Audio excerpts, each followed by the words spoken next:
Hello, everybody. Good evening.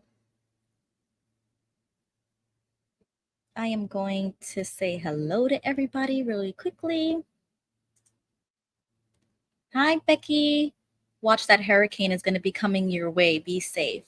Oh, yeah, there's a tropical storm that is on its way tomorrow, and it's going to be raining until Saturday. So I'm going to be stuck at home for a few days. Hopefully, the power doesn't go out.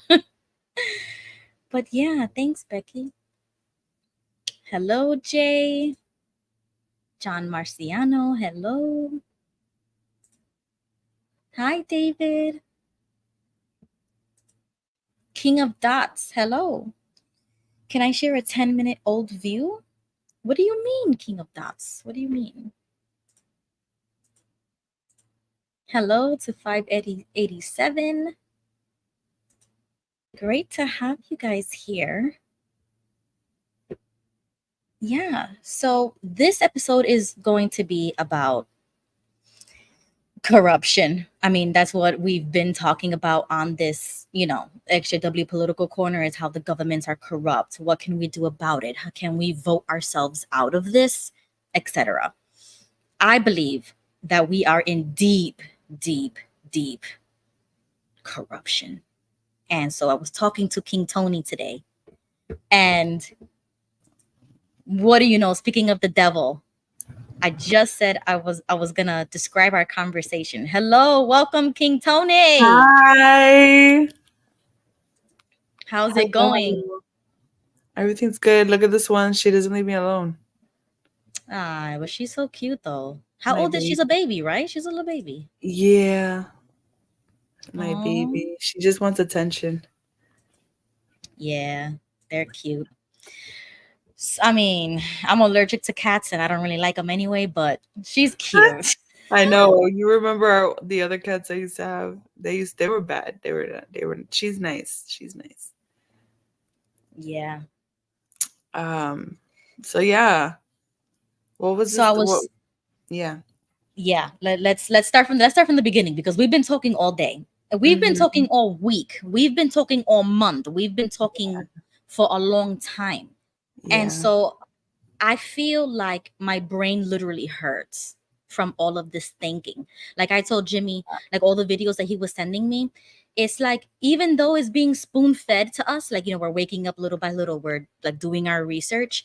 My Yeah. brain is not used to doing all that thinking and It's trying to formulate, overwhelming. It's a lot. Yeah. yes, and trying to formulate our opinions. Yeah. And that's kind of hard because we're not used to that. But then we're not used to thinking about all these like behind the scenes or like false flags or psychological operations or like I mean, we are familiar with brainwashing and indoctrination. Like those are the only things that we can compare it to. But everything else, I'm like, okay, y'all gotta give me a minute because I feel like I'm stuck. Like I have a mental block and I have to think my way through it, and it's kind of hard. How do you feel so far with what we've been talking about before we dive in? Well, yeah, we were talking about like I'm here at the phase where I've come to accept the fact. Oh my goodness. I've come to accept the fact that like I was raised in a cult and basically I'm there in that phase. So, especially Mhm, when you come from some living a life like that, I'm mhm, slowly coming to terms with I guess basically we were saying that our life that we thought had purpose was basically no purpose at all. And so mhm. now I'm at a stage where now I'm curious. I want to know more about the politics. And oh my goodness, Ma, she's just purring really loud. Um, and I feel like I'm pretty much open minded to a lot of stuff. Like, Right.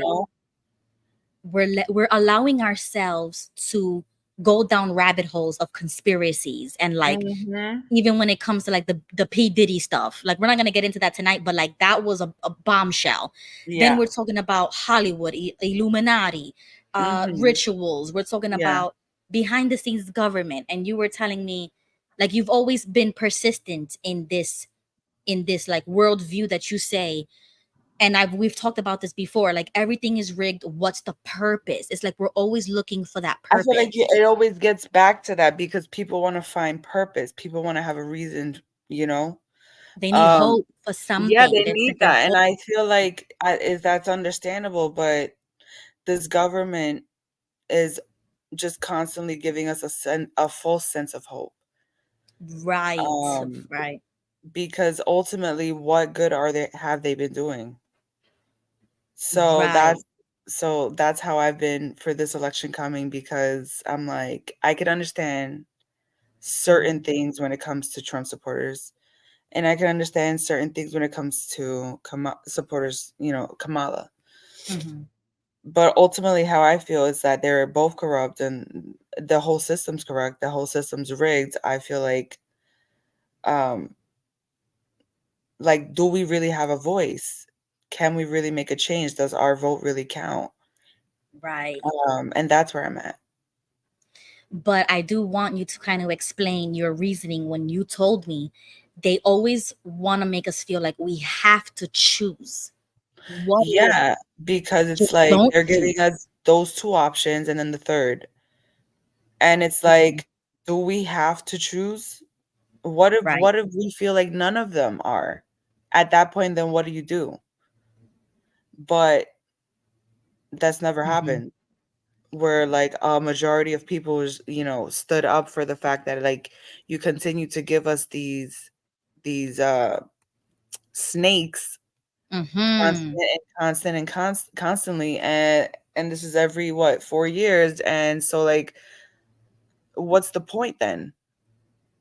Right. Because we don't see any change There's with no this change. two-party system. But then that's when Right, I and then told you. and then they'll be like, yeah, this person did this or that person did that. Hmm. Okay, but ultimately the bigger picture, what really has changed? Right. It's about the bigger picture always, no?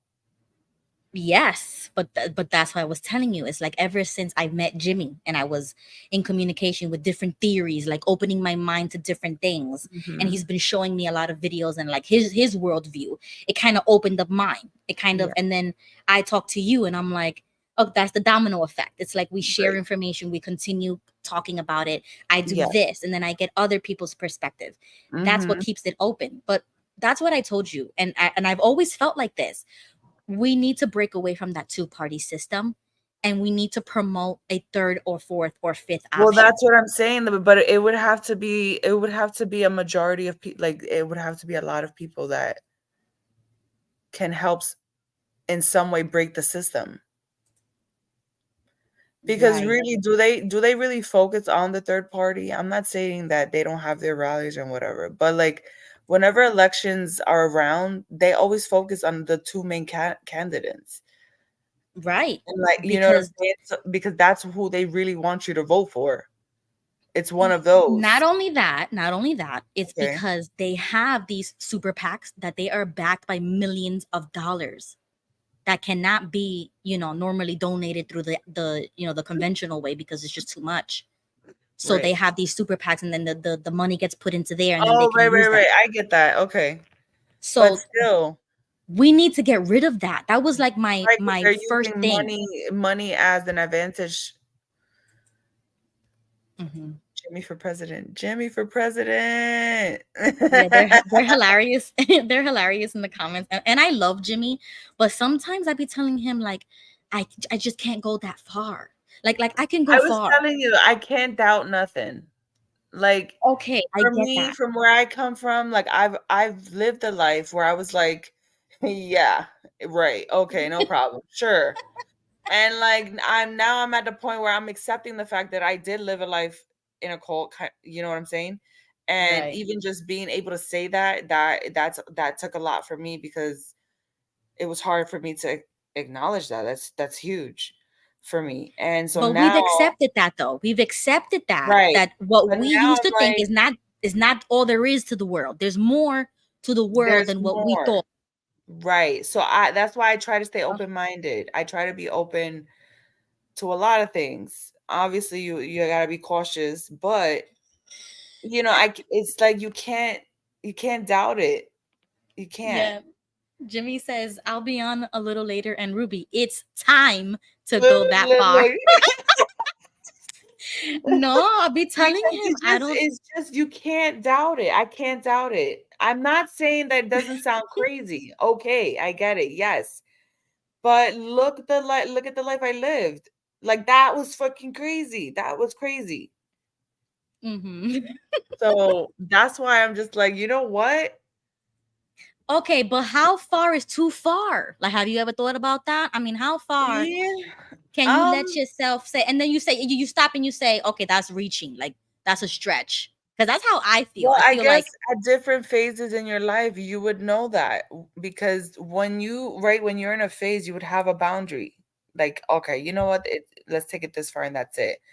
But then as you continue and you continue to expand and do your research and woo, um, mhm, and you continue to learn and you continue to do your research and ask questions and talk to different people, all of that is going to influence and change certain viewpoints. You know what I'm saying? And that's not a bad thing. You're just absorbing a lot and it's okay. Unfortunately, we didn't have the years that we spent in that cult to be able to mhm. do that, and now we're doing it. And I don't think it's about time. You know, there in certain periods you'll be able to allow Mhm. yourself mentally to grasp certain concepts. And then there's times where you won't be able to because it's like you're not there yet, you got too much Right. going on and you just need to process this right now, and then you'll let that come in due time, kind of thing. You got to give yourself time and Right. be patient with yourself. But Okay. for me, Mhm. I personally, I grew you know my father, so I grew up with a father who literally talked hours a day to us. So Yeah. I grew up in an environment where he allowed us to express ourselves. He allowed us to question. We had conversations that you say you would never have had with your mom, and I'm just like, wow, like that's crazy. Yeah. This is why I appreciate certain things about my dad because he didn't really he sheltered us, but not the way your mom did. Right. He still had certain conversations with us and he allowed us to express ourselves. So that I Mhm. appreciate. So like when I do have these conversations now about things that people would think that is crazy, it's like to me, I'm like, I mean, I understand it may seem crazy, but it's just interesting to think and Yeah. talk about those things. San Diego says Tony's dad sounds like mine, more open minded. Yeah, it's a little shocking, Yeah, right? he's an Aquarius. Weren't we talking about astrology earlier? Yeah. I think my computer is glitching or like acting up or something. Something's weird with my computer Like right now. freezing. Is Hmm. it? Am I freezing? It's maybe it's the StreamYard. I don't know if it's my computer because I'm like trying to type and like do things and it's not letting me do it. It's fucking weird. Yeah, it's not letting me do it. Okay, so something's wrong with my computer. Oh man. So what do we do? Nothing. I'll just put the link if anybody wants to join, and I will see how far I get to go with this stream. I don't know what it is, Yeah. but things have been weird lately. Um, Jimmy says the media completely lied to everyone about J6. Oh yeah, I'm gonna do a separate episode about J6. Oh, huge announcement. Okay. I'm gonna go down a rabbit hole that I never thought that I would go down.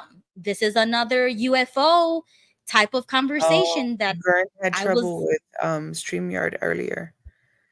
Yeah, something's going on. Yeah, But I so I mean, think like, I it's can't really even weird. type on my computer, so I don't think that's just Mm. the StreamYard. So that's kind of weird. Maybe I touched something. I don't know. So the UFO alien thing, I would have never in a million years thought about going down that rabbit hole, right? Oh, I've I been had went that conversation when I was a child. Yeah, when I was No, but younger. that's kind of scary. That's kind of scary when you start looking at Area 51, the Men in Well, Black. my dad was the first one that came and was like, "Well, think about it. Do you think we're the only ones like that's the only creation God has created?" Because we live, if you look into science, we live in a cluster, in a galaxy inside of a cluster, and then when you look Okay. into what a cluster is and how many clusters are there in a galaxy, it's just like mind bog like it blows Okay. your mind, Okay. and it's just like you can't I can't fathom You I can't can't say no, like you said before. You cannot say I that it doesn't exist can't. or that it Right, does. You just have to be open-minded enough to accept the right, conversation to begin with. correct, Okay. correct. So Jimmy sent me a video out the blue, or I think he posted it on Twitter, and it was about the flat Earth. And I remember that they did like an XJW podcast or whatever, and I was watching it, and I was like, "Oh, this is crazy, right?" Same thing like we always talk about all the Yeah, yeah, time. yeah. I'm like, "Oh, but let me just see what they're saying." I didn't finish that episode yet, but I watched the documentary and I sent it to you. I put it on Discord. So if anybody is not on Discord, get on Discord because that's where the magic happens, right?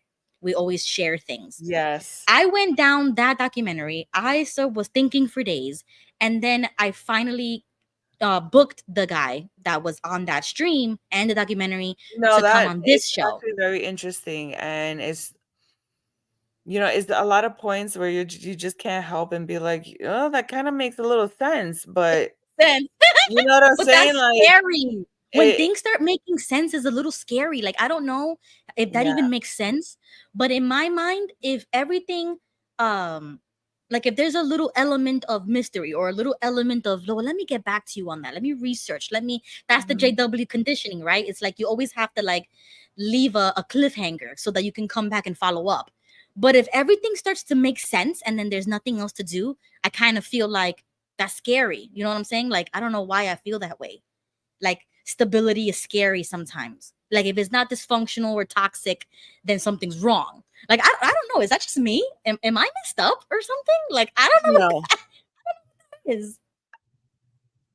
Sorry, I'm getting distracted. The cat is literally attacking me and wants to play, and I'm, like, about to fling her. She's gonna I'm go having a flying. crisis here, I'm and the cat is getting in the I'm way. Like, so I'm literally being sorry. vulnerable right The now, cat and is I'm being telling you my distracted. feelings, and the cat is distracting me. That's crazy.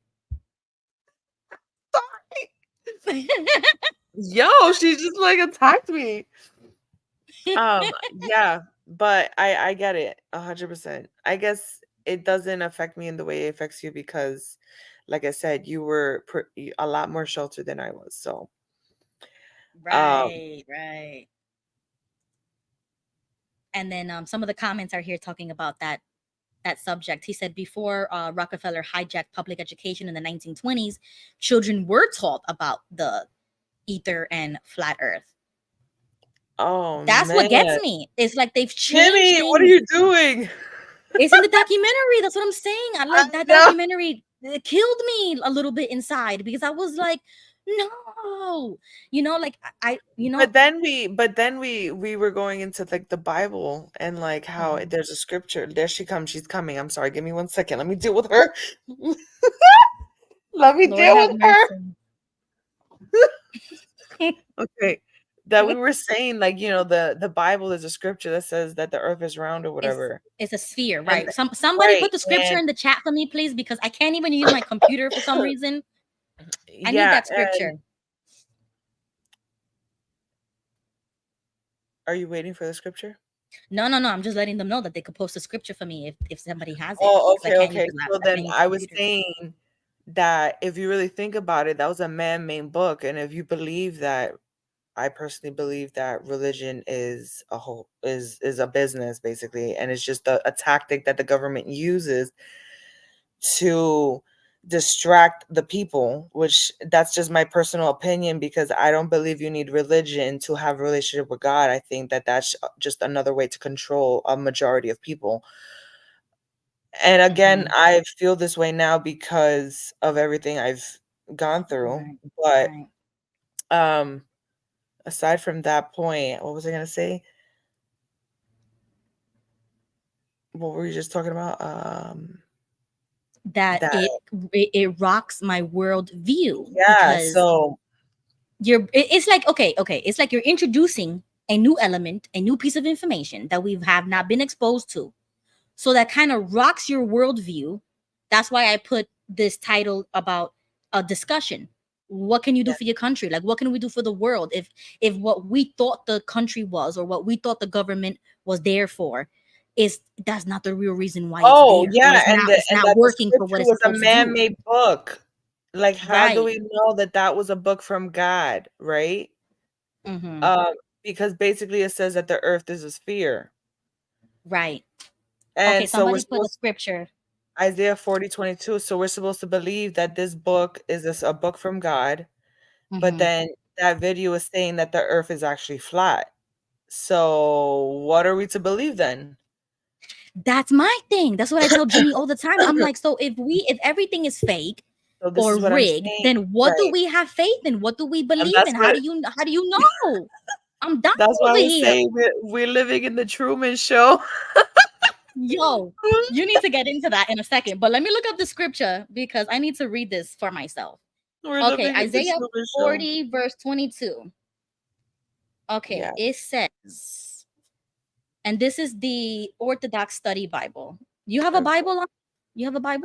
I got the New World Translation. Oh, the Satanic Bible. Go get it. I got the Satanic. Go get it. Boom. Boom. Go to Isaiah 40:22 right Okay. now. Okay, hold on. Let's see what this one says. Sorry, guys. I know this is supposed to be a political show, but we're gonna get back to the It's corruption. political. This is This is political. Stop playing. I just dropped Stop the playing mic. with me. Oh my god, yo. Okay. Yeah, this is political. You're right. You're right. Don't make Oh me my laugh god, with I'm me. dying here. Okay, Okay. Isaiah 40:22. 40. Okay, hold And on. Damn, this is the small one, so I have to like I can't see. yeah. 26. Okay. Don't look at me, Luna.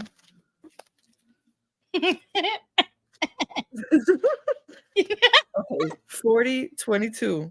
Okay, go ahead. Read it. You want to read this one? Okay. Go ahead. We'll do Satan's There Bible is first and then do the other one Bible. who dwells.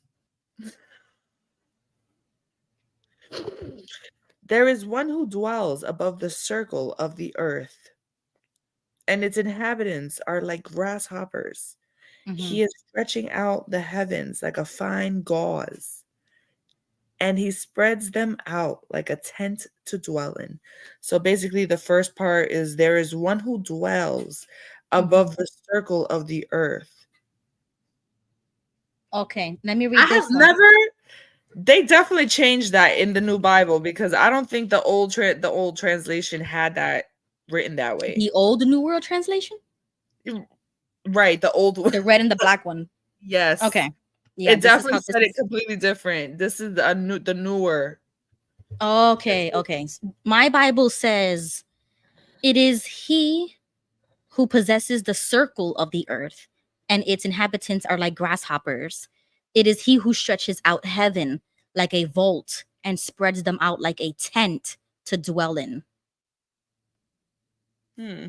It's The pretty similar. footnote. Okay, now let me What read the the fuck? footnote. Okay. This footnote says over 2,000 years before science proclaimed the earth was round and revolved around the sun, Isaiah spoke of the circle of the earth. What the circle of the It is what we think of it as a circle, as a globe. or Let me go to sphere? the other Yeah, scripture. sphere. Yeah, a sphere. Okay, let me go back up to the comments because the comments are blowing up. I have to like go back to where I was. Where was I? Okay, here we go. They said the anointed are aliens. Okay, this somebody. Okay, Thrifty put Job 26 verse 7. He stretcheth out the north over empty space and hangeth the earth upon nothing. Okay, that's a good scripture. I have Yeah, to but write this down. it doesn't say that it's round in that scripture. Okay, Jimmy So says Job 38:14. 38. Yeah, Job 38. Okay.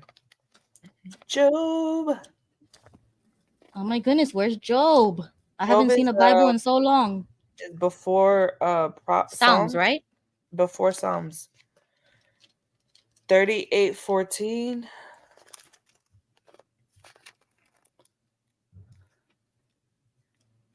Oh my god, I'm not finding Job.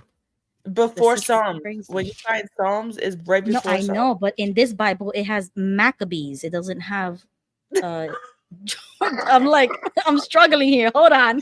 Don't make me laugh. Uh okay, it's after Psalms. This is embarrassing. I can't even This believe it. Bible has Maccabees. Oh my Yeah. gosh. No, that was before Psalms. So I have to go after Psalms. There we Okay, go, okay. Job. So I don't know your Lord have Bible. mercy.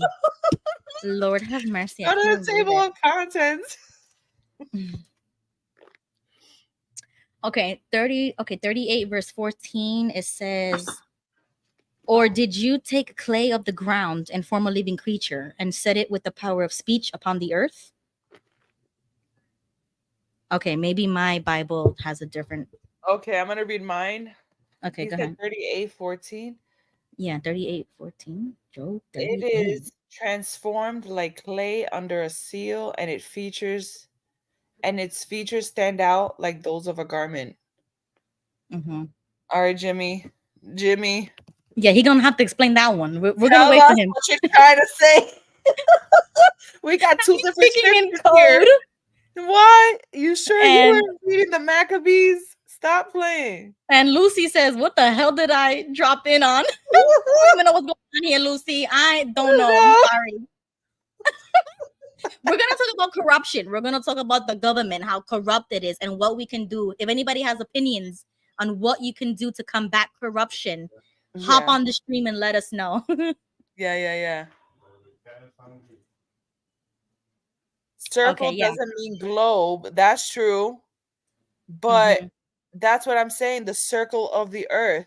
Like the Hmm. earth could be like circle, but not a sphere. Hmm. What he said? Circle doesn't mean a globe, could mean a sphere, although not all this is wild wall. Wild Wall. Okay, hold on. Let me catch up to the comments. Okay, Did I, Wild did I Ball. skip? He said Did could I mean a skip? sphere, although not all scholars agree on this point. In any case, the Bible does not support the idea of a flat Earth. Yeah, so Yeah, yeah, we know. I'm So that's why I was saying like the Bible is a man-made book, and people are made to believe that it was a book made mhm, um over 2,000 years ago or whatever. So,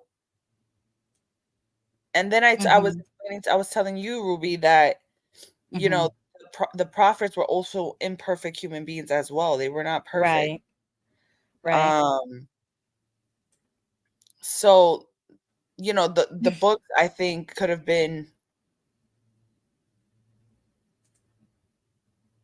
Uh-huh. Go ahead. I'm trying to catch basically up. I feel yeah I'm also reading. So Yeah, I give us a feel like second. each prophet probably could have put their own interpretation of what God meant, maybe or something. Or it could also be that the Okay. Bible is also Mhm. uh not real. Like I'm open to that. I'm open to that. That the Bible is not I get where you're coming from, but this is okay. This is how it ties into the corruption, because like Jimmy says about NASA, that I think did I not say NASA's fake. NASA's fake in my did I opinion. Oh, not we got say that? Lucy. Hi, Lucy. Hi Lucy. Hey. Hey. Hey, I like what you guys are talking about. I like the curiosity. Yeah. Definitely love the curiosity. Yeah, I like being curious. I mean, the only reason why What's I your brought that up, opinion? Yeah.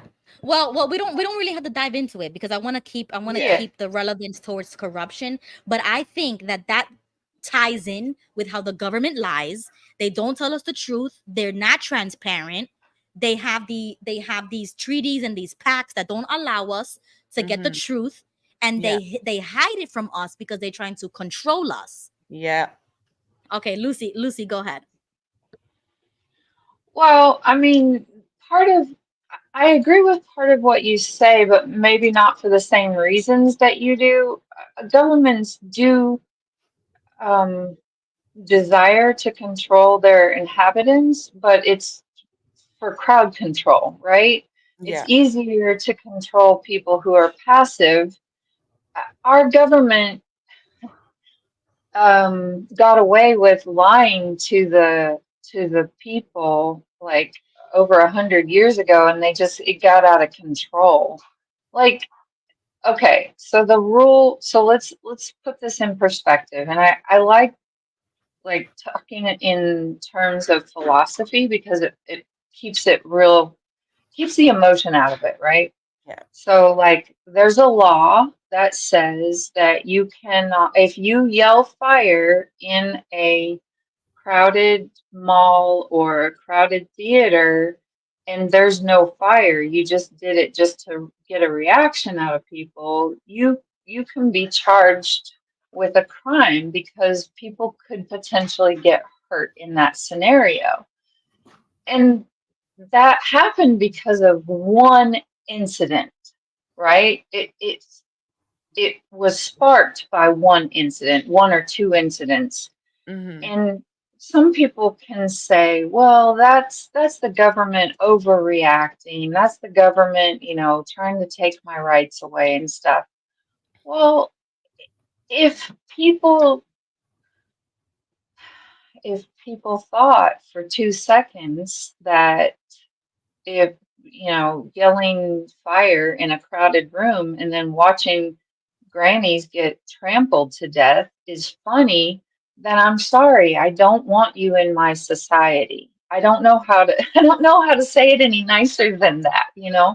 So Mm-hmm. at some point when you get a huge amount of people, laws start inevitably being made in order to crowd control, basically, right? To Yep. keep to keep the majority of bad things from happening.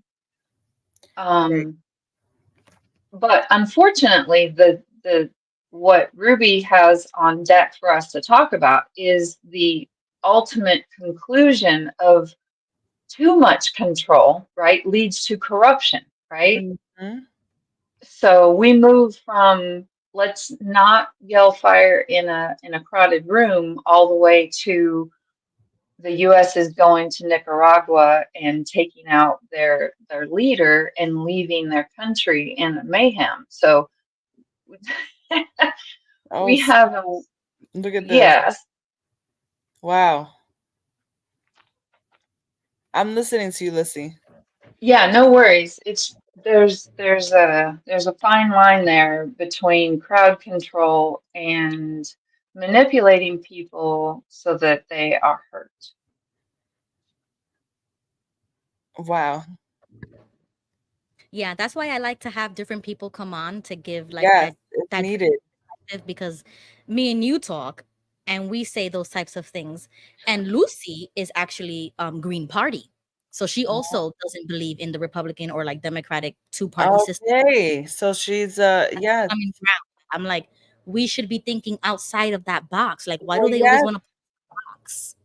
Well, that's what I was telling you, that they want to force you to choose those, like, I feel like we need to bring it back to us, the people.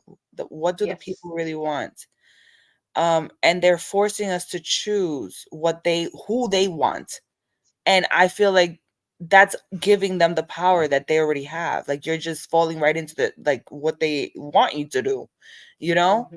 And Hmm. something needs to give. There has to be some change, and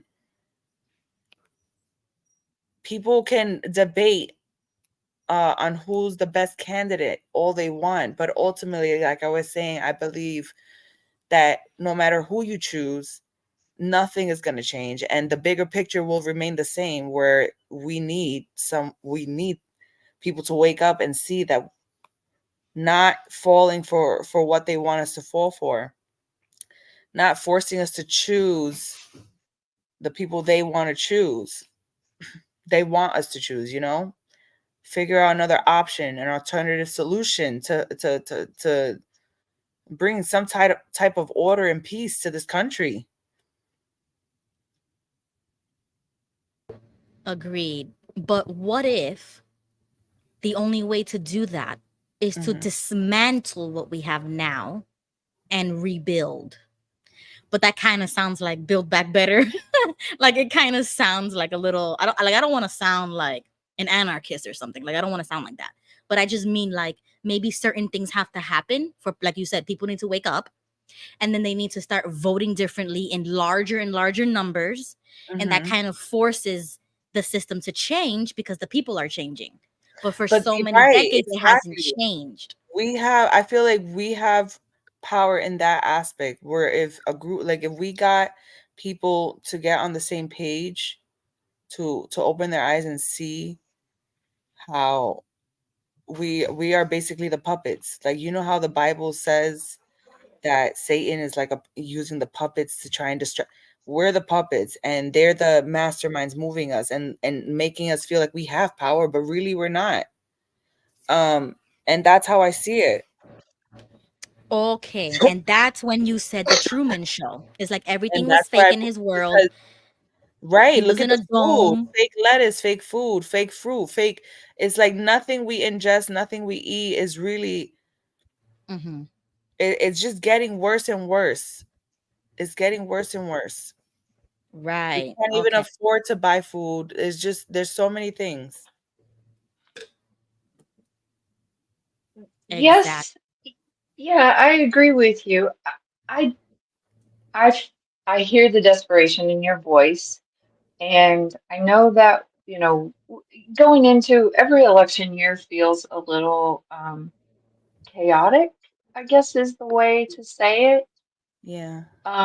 Locally here in Arizona, our mayor is up for re-election, so like we've got a whole bunch of parks being refreshed because people are trying to use it as a voting tool, So like people are going to be people. Like people are generally lazy, people are Mhm. generally selfish, people generally leave things till the last minute. We all procrastinate. And so that's why the election year feels every 4 years during the general, it feels so chaotic. Um, because we also have a lot of people. If we think about the voting, like how many people vote in like a country like France or in the UK, they don't have to manage nearly the same amount of people that we do in the US. So it's a little bit different dynamic. And we have a vast, diverse two-party system where it's difficult to reach across and ask people to do coalitions with you, Mhm. because the two corporate parties, the ones that have all the money, they're the ones who are blocking out the media. It's very difficult for Jill Stein to get any type of media coverage. Um, I guess there has been a third debate has been announced, but none of Yeah. the other candidates have been invited yet. So that's very telling on who the media considers should be in front of the cameras, because whoever gets Right. in front of the camera gets in front of the people, right? So I guess I'm basically just trying to take it all in. I want to see this new debate coming out now. Ruby said she's gonna do a live to watch it, so I'm gonna hop on and watch A it watch with her. party. Yeah, I'm gonna do a watch party for those freedom debates in October. So Hmm. whenever I need to get the right dates, but I'm gonna do that because that's what we need to start watching. We need to start watching other options Yeah, and and I think we need to know have that more conversations right. about And other real debates, yeah, real that'd be questions. cool. Yeah, Yeah, because it's like these debates are jokes, you know. Some of them, like you just watch it, it's just like they're some of them they're just jabbing at each other. Are they really giving us the answers that we're looking for? right. You know? Oh, but you said earlier today, you said I still feel like something's missing. And then Yeah, that's how I feel. I told you God is missing. Oh, Like, you did say that. yeah, but that's another element that we're not taking into consideration is that this country is not godly. It's not religious. It's not really that spiritual either. There are Mm, more atheists up and coming in all of these countries, not just us. And yeah. and I think that shift is another element that a lot of people are voting in terms of, you know, like a secular world viewpoint. They're not thinking about family, they're not thinking about marriage. Nobody's getting married anymore, nobody's even having as many kids as they used to anymore. It's just like that kind of died with grandma's generation. It's like we don't have dominoes anymore, we don't have the family reunion anymore. It's like that tradition just kind of died for us, and that happened to a lot of other people too. And COVID accelerated that. And then everybody is like, you know, your age, my age, instead of having children, we're more focused on education, getting a job, getting, you know, going to a getting a PhD, or like, you know, like we're focused on different things because that's just the modern era. That's just technology. It's just the way of life. It's just, you know, it's just not the way we used to be anymore. So I think we are also evolving as a human species. We're just different. We're different than the rest. Really can't compare that. And our But kids are going to that's be why worse. when you say God is missing, like what do you mean? The whole reverence of a higher power, the whole idea of Mhm. like you're living your life because you know that there's something to revere, that there's something to worship, because people don't do that anymore. Well, you know, that's an interesting because I always had trouble with that because when preachers and like what do you call them priests Hmm. Hmm. or even just people studying the Bible with you when they come and say, yeah, we were put on this earth to serve God. Right, like that's That like our real purpose. that bothers me a little bit I get that because that's because to our me religious it trauma doesn't make coming in. sense. No, no, no. Hmm. I don't think it has to do with religious trauma. I think because I've always felt this, even as a witness. Oh, okay, okay. Yeah, I've always felt like how does it look that someone creates something to worship them? Hmm. Like to me, that sounds like very selfish and self-centered. That's me personally. Like, Hmm. how narcissistic can you be that you got to create something to worship and bring praise to you? I don't get that. Because Why that's did the create you that's create God though. Like you can't put a human perspective and logical reasoning to a God. You know what I'm saying? Like, but to me, then what was the point of creation? I don't understand. That doesn't make to enjoy sense. life, we have to enjoy, we have to If live in the we now, are we to have to enjoy enjoy it. life, we can acknowledge God, our creator, but why do we have to praise him and why do we have to worship him? I don't I understand get that. that. Can I jump in? Yeah. Yes, go ahead, Lucy, go ahead. I love this. I love the curiosity. I hear the curiosity in your voice, Tony, that you're like really thinking this through. Yeah. And I'm wondering, because you said you asked Ruby a belief in a higher power, and I know, well, Ruby, do you have a belief in a higher power? Yeah, I still consider myself Christian. And do you communicate with the higher power? I think there is proper avenues for it. Yeah. What if we just redefined what that higher power would be to us? Would Mhm. that be acceptable to you? I'm just wondering. I mean, I think it would naturally, like different civilizations have had different interpretations of that, like throughout history, like different centuries. I'm sure like it has morphed, it has evolved, it has changed. But when it comes to like right worship, I still do believe in that line of thinking of like there is a right way and a wrong way. There is a right avenue to worship God. There's a right way of praising, a right way of living, a right way and a wrong. I'm kind of still in that black and white type of But mentality. what if it, I what if get that. what if that's a mental condition? We were conditioned to believe that there's a higher power we have to worship. We have to worship. But why do we have to worship? Why can't I just acknowledge and appreciate the beautiful things that that creator has done for me? Like it don't make sense that I have to live my whole life worshiping this creator. I didn't ask for this. I Yeah, did I didn't consent. I I didn't did consent to be right. born. I was just born and now I have to live my life, my blood, Okay, body, so heart, okay, but the soul, same. mind has to be. Okay, Tony. So the same logic, the same reasoning, just to circle back to the topic of like politics. We didn't decide to be born here either, but we have to follow the laws. We have to follow our governance. We have to respect the law. We have to be law abiding citizens. We got to pay our taxes. We have to not commit crimes. Like it, I think that those two things are very, very similar when it comes to like religious things and political things. And in my opinion, I don't think I can separate the two. That's why I say like Christian nationalism speaks to me a little bit, because I'm like, yeah, I think like we should be living by certain values, by certain kind of laws that are based on a biblical worldview. So that's where I can identify myself a little bit.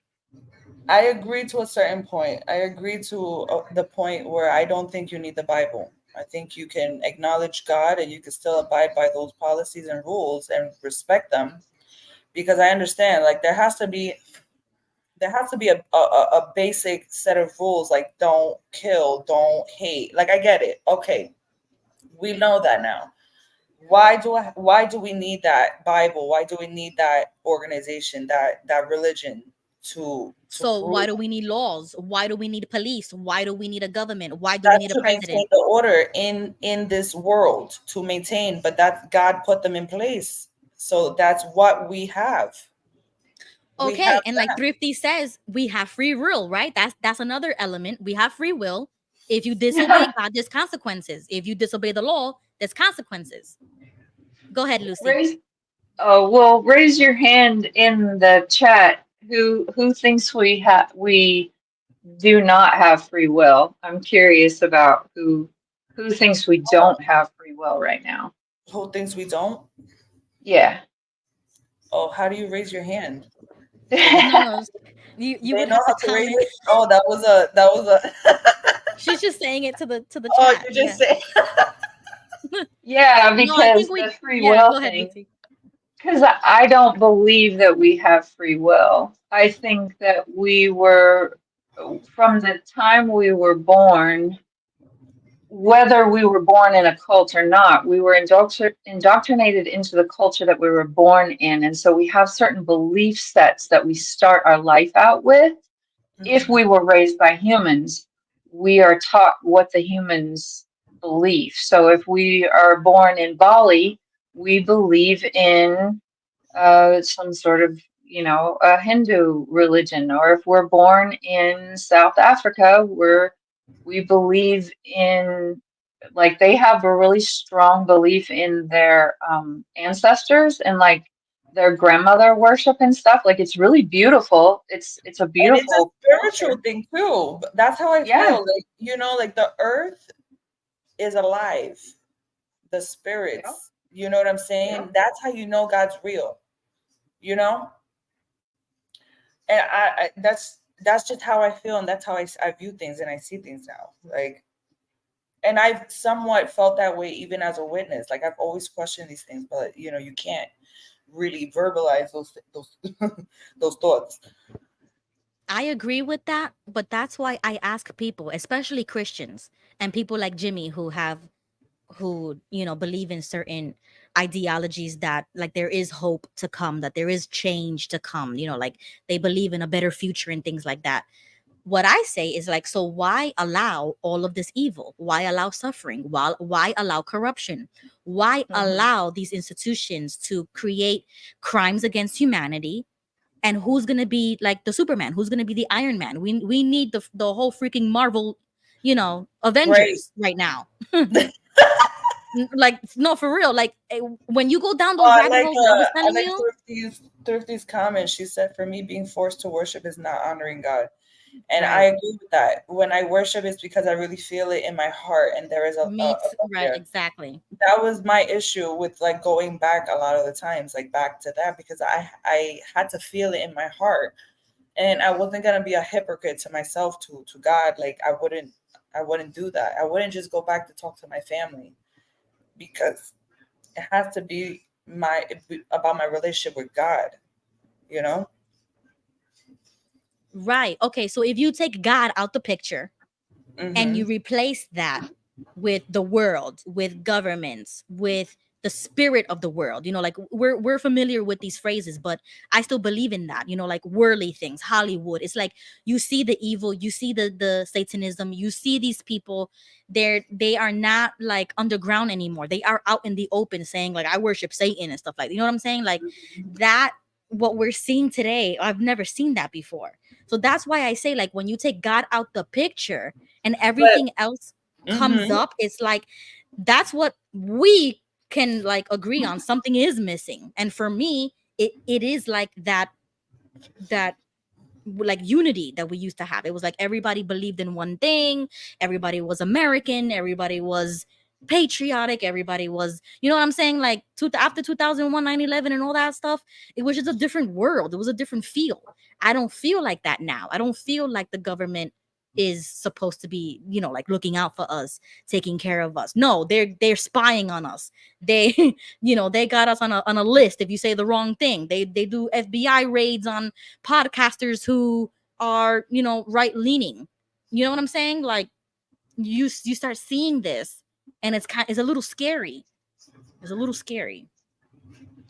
Yeah, I get that. I hear you, and it is a little bit scary, but the one thing that I have been able to observe, just simply because I've been able to watch a couple of different election cycles, the people who are targeted by the quote unquote government change each time there's a different party in power, right? So the right leaning government will attack and go after left wing media. But then now that we have a somewhat left leaning um, administration, now the rhetoric is making fun of conservative values. So it's like they just keep flip flopping back and forth.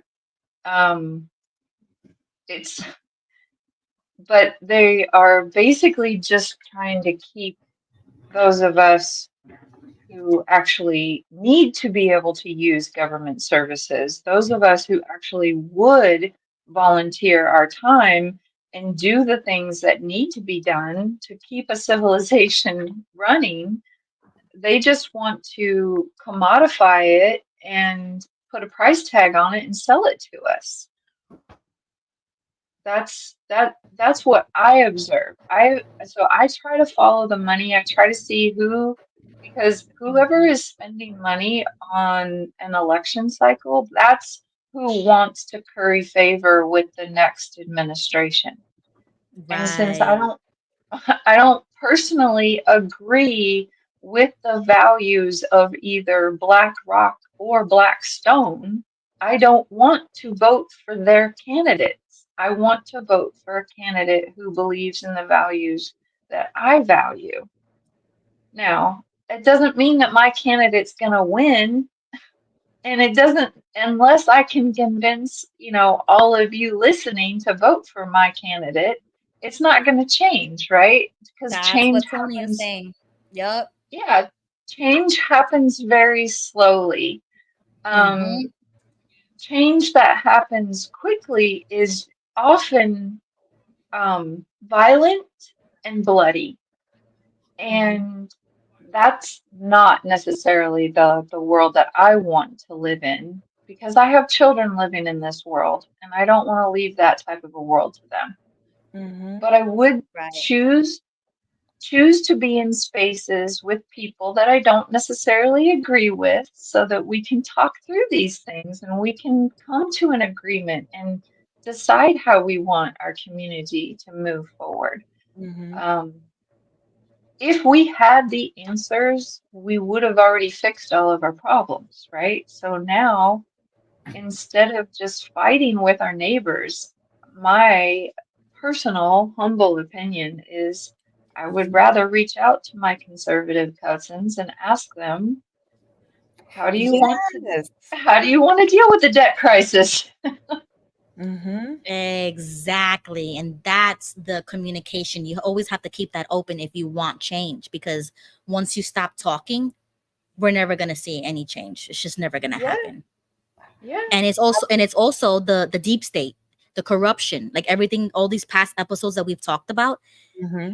Until they are eradicated, I don't even think that we will actually see like real change in that sense of like literally changing the entire system. But you see what Becky said? She said vive la différence. I Yes. agree with that, and that's why like last time I didn't really touch on the subject of appreciating our political differences, because when me and you and everybody saw what happened with Ron Pomo on the previous stream, and Which was I'm still crazy. like I'm still processing what happened. Like, That it's was taking me a crazy. minute. But that's the thing, right? He wasn't really appreciating our political differences. There wasn't a discourse. It was more like argumentative. It was aggressive. It was like there was no room for debate or like questioning. It was kind of more of like an attack rather than just listening and doing what we're doing here, right? We all have different opinions, but we're open minded enough to listen. We Mm-hmm. need to appreciate our differences, Yeah. and through those little differences, we can pick up the crumbs of everybody's opinions and form a big puzzle that all of us can unite again like that. And we can have yes, one clear objective and one clear like real enemy. We're not enemies, the people. We're not enemies. They always want to divide us by race, by class, by Mm-hmm. money, by yeah, material things that don't matter. But Mm-hmm. that's what the distraction is. It's them who are the real enemy. It's the deep state. It's the globalists. It's the people who are so rich that they don't, they'll never have to work a day in their life. So they need something to do with it. And instead of helping people, it's just pure evil that we're seeing right now. So Mm-hmm. I like that comment that Becky put. And I wanted to share this. If you Tony, oh, I Yeah. almost said your real name. Did you see the video that Jimmy did with exJW Analyzer, this video? Oh, no. I feel like I started it, but I never finished it. Okay, because I wanted to play just a few, like 3 minutes of their opening. And this was Yeah. a really great conversation. If anybody hasn't seen it yet, you need to see this. It's amazing. I love their friendship. I love how they could come together because they're polar opposites. And that's why I love having Jimmy here. You know what I'm saying? Like, I love having different people. So Yeah. I want to bring this up because it's like he didn't have that, what I'm like, that privilege of having people accepting to a different political opinion or like appreciating political differences and things like that. And they kind of just brush you off, they block you, they get rid of you just because you believe something weird or like a conspiracy or whatever. So he goes Mhm. on to just explain a little bit about it. So I'm just going to play like about 4 minutes of it. Okay. And that's fine too. But I'm just sharing my experience within the exJW community when it comes to the political side.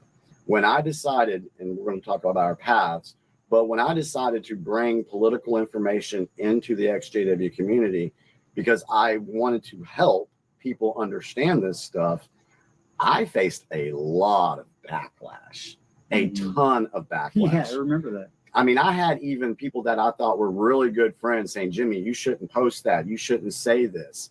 And I'm like, guys, this needs to be said. And then once I started going a little bit further and further, I mean, and I've said it before, and you may have already heard me say it, I've been stabbed in the back more by exJWs from the left liberal side than any time in my life being stabbed in the back, because they get tribal. They say we're stupid. They say this, they say that. And, you know, last night on Ruby's stream, there was one that came on there and basically just said he blocked Ruby because I don't like her. Well, you don't know anything about her. You haven't taken the time to learn anything about her. And I've always said that I'm open to having conversations with folks as long as they're mutually respectful. And I can do that. Me and John are proof of that. But when somebody starts gaslighting you or projecting or calling you names or saying, oh, you left one cult and went to another, I'm sorry, I'm going to push back on that. So. Okay, so that was like the beginning of their awesome interview.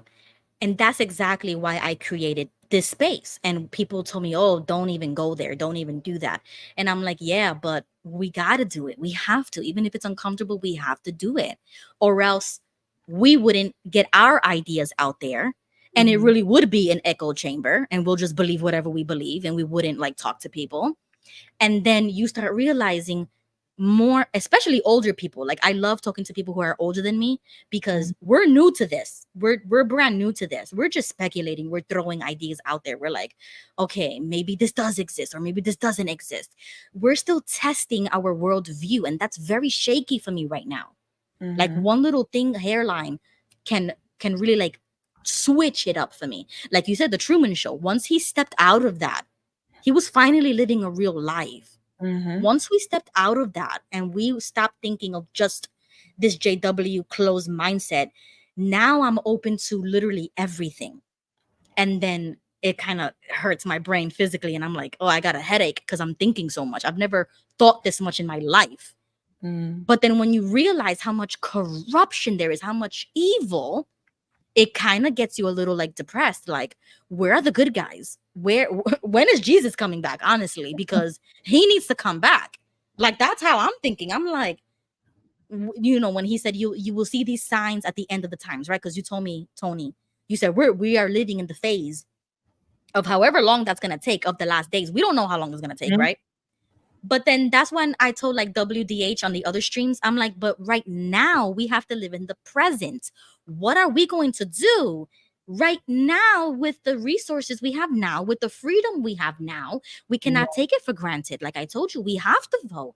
Even if you don't vote two-party system, you know, red and blue, at least pick something else. Like that's why I love Lucy, because she brings the perspective of third party. She's the one who shared me the election, the freedom election. And that's when I actually found out that I'm a constitutionalist. To be honest, I would switch my party tomorrow, you know, if it was before the deadline. Because after I saw those debates, I was thinking, oh, I'm just a Christian conservative. I'm just a patriot. I'm just this. Like, I didn't really have like a party that I could align with. Like, this was a 100% me. And once I saw that, and thanks to Lucy, I could finally call myself a constitutionalist with, you know, like I went to the website, I did the research, I listened to the guy. I was like, Randall Terry is my guy. Like, everything he says, I'm like, yo, where have you been, bro? And it kind of comes from our background of like activism, people who actually care about people who are willing to go to jail for their activism. It's like a MLK, Malcolm X type of time period we're living in again. It's like we need to step up to that government. We need to protest. We need to start bringing the cabal down, because that is who is causing divisions. That's just my opinion. How do you guys feel about that? Woo, can we hear an amen? Amen.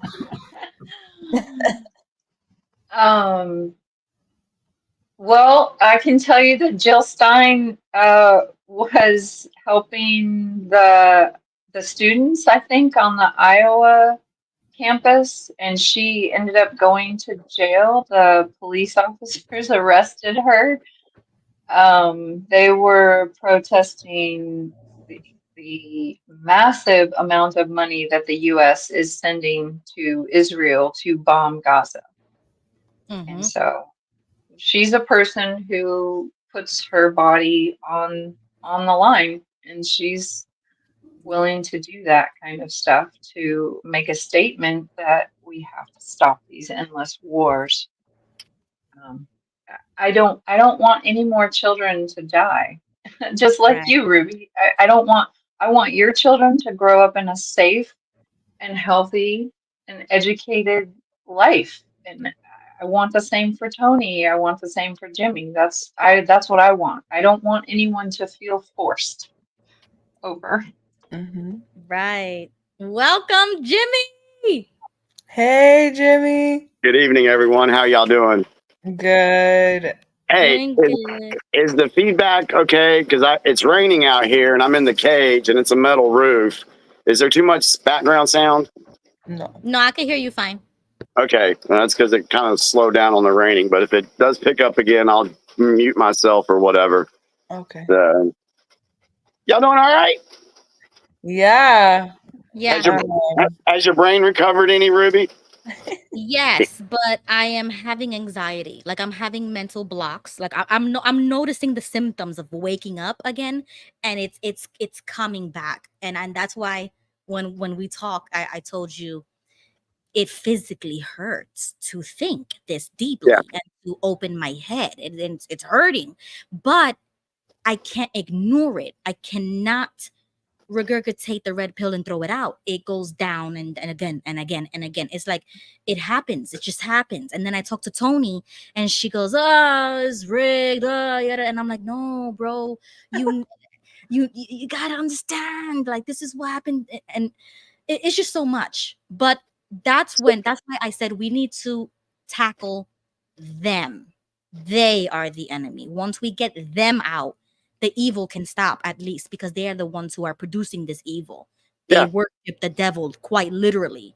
And that video you sent me, and you can dive into that if you want to. It kind of describes people's roles in bringing down that corruption, and Mhm. they call them white hats. And I've heard you say that before, but I've never brought it up. I just let you talk, like I'm just listening to you. I'm listening. And then they called the other ones black hats, green hats, yellow hats, red hats. Like everything is symbolic. Everything means something. And I Mhm. get it. So even though I don't really agree with the whole Q stuff, at least I can agree with the assigned roles of like, there's going to be people for this. There's going to be people for this. That's just the way the world works. But how do you think we can combat corruption? All right. So first off, I want to ask you this. Is there truth in the statement that I have said many times with the exJWs? Once you wake up from one cult, you realize you're in another one. Possibly. Yeah. You just have multiple awakenings. You just Yeah. realize that the world runs and just spins differently than what you thought it did. Yeah. This is why I tell exJWs, yeah, I'm happy. I'm seriously happy that you woke up from Watchtower and got out of it, but don't stop there. There is so much more to wake up to. And, when you were a Jehovah's Witness and someone would tell you something that went against Watchtower, you would laugh at them. You would say, "Oh, you're crazy. The governing body knows what they're saying. They know what they're doing. And we just got to wait on Jehovah, blah, blah, blah, blah, blah." And then when you get out of Watchtower and then someone tries to tell you something different, it's the same thing. "Oh, you're crazy. Oh, we just got it's a pattern." And folks have got to realize, and I saw the chat and everything, there's a lot of open-minded people in the chat. And there's still some that are not there yet, and that's okay. So I know what my mission is, and I stick to my mission, regardless of any backlash or condemnation that I receive, because I don't care. My mission is stronger than their rebuke. So I think that's it. Jimmy, I agree hey, with that. can I ask you a question? Sure. How do you discover truth? Like if you like most of us will hear some information and somebody, your friend or your workmate will say, "Oh, that's stupid," or whatever. You shouldn't look into that. But then you go ahead and look into it and you're like, there's something really there. Like, Let me give an example. Let's say you're going out to buy a brand new house. And before you go to that house to look at it, there's people that come in and they stage the house. They put furniture in there, they put pictures up, they put flowers out and things like that. And you walk into the house, and when you walk in, you see this beautifully decorated room, the living room. And then over on the left-hand side, you see a table with this beautiful bouquet of flowers. And you're like, oh, wow, that is a beautiful bouquet of flowers. As you get closer to that bouquet of flowers, you don't smell anything. You're starting to question, okay, are those real flowers? And then you get right up on the flowers, and then you start touching it. You start feeling it, and it feels plastic. And you go down and sniff, and you don't smell anything. So in your mind, that tells you that those flowers are fake. Those flowers are a lie. Now, you bought the house and you move in. Are you going to water those flowers every day just because they're beautiful flowers? No, you know it's a lie. And you examine it for yourself. And that's the same thing that folks need to do with all this information that is out there right now. You need to go and examine that flower. You need to touch it. You need to feel it. And you need to let your intuition do your thinking for you and not your emotions. okay, I understand that and I agree with that. However, there are certain things, there are certain subjects that I personally, as a human living in 2024, I don't have access to test out whether the moon landing actually happened. Okay. And that kind of stuff, I feel personally distracts from the things that I can actually put my power to. Yeah, You understand what I mean? yeah, I do. And Okay. here's a good example. I watched a video the other day, and it was on the topic, and we're not going to get into that topic. I'm using this topic as an example. Mhm. That one of the guys was talking about the flat earth thing. And he was saying that people are like, well, why can't you prove it? Why can't you prove? Here's the thing. We want to prove it.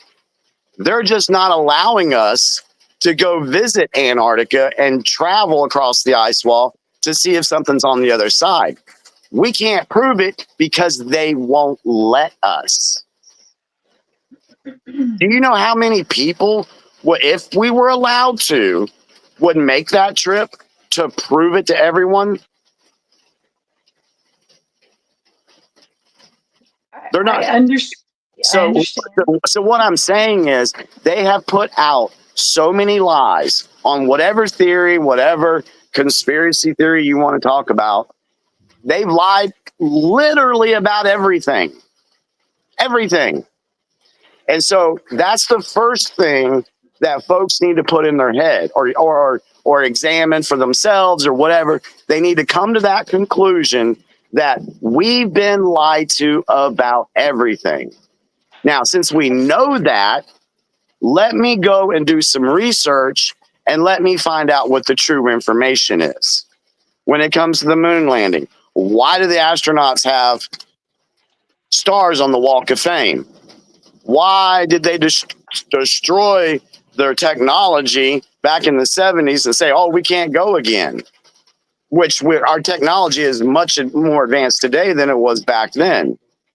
Oddly enough, there are reasonable explanations for everything that you are saying. Of But course my there point, is. you're obfuscating from my question. My question was, okay, if 10 people come and tell you, Jimmy, this is not true, and you keep saying, no, it is true, and you just keep saying it's true, but other people are saying it's not true, at some point, you have to just say, okay, well, your truth is your truth and my truth is my truth, right? Isn't that what we're supposed to be able to get to? Because again, I don't want to argue with you. I want to ally with you. But I struggle with your methods because I feel like you stir people up in a way that is not productive. And that's what I personally struggle with, the rhetoric. It's not that I disagree with you, it's that I'm scared of the language that you use when you get people stirred up. You know what I say to that, Lucy, and I say this with all due respect? Good. I'm glad I'm stirring people up, because that way they'll start thinking about things that I say and they will try to debunk what I say, and they end up finding out, holy crap, maybe Jimmy was right. For an example, I'll give you a perfect example. Go back to CV. March, I did put out a thing on my Facebook page. I said, don't worry, folks. It's just a 2-week staycation. Just stay home and get caught up on your chores around the house. Okay, I was buying the narrative. But then in April, things to me didn't make sense, And so when I was talking to John, I said, I'm not buying this whole CV thing. I'm not buying this whole, we got to walk where the arrows tell us to walk. We got to stay 6 feet apart. We got to wear a mask that only has, it's like putting up a fence to keep mosquitoes out. There's scientific proof for that. I was saying all that stuff.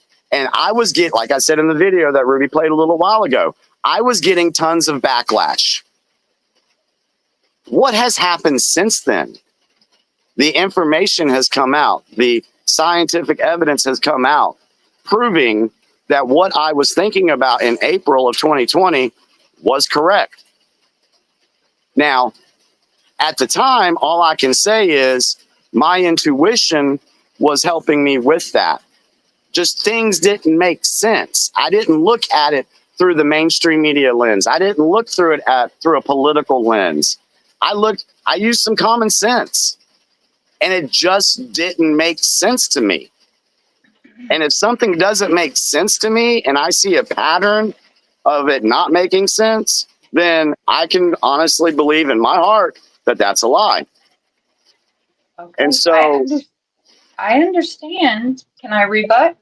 Yeah, absolutely. On that part, just because I believe you, your anecdotal information about how you lived and how you survived is how we evolve as a society together. You survived CV because you did X, Y, and Z, which was directly against what people were telling you to do. That Exactly.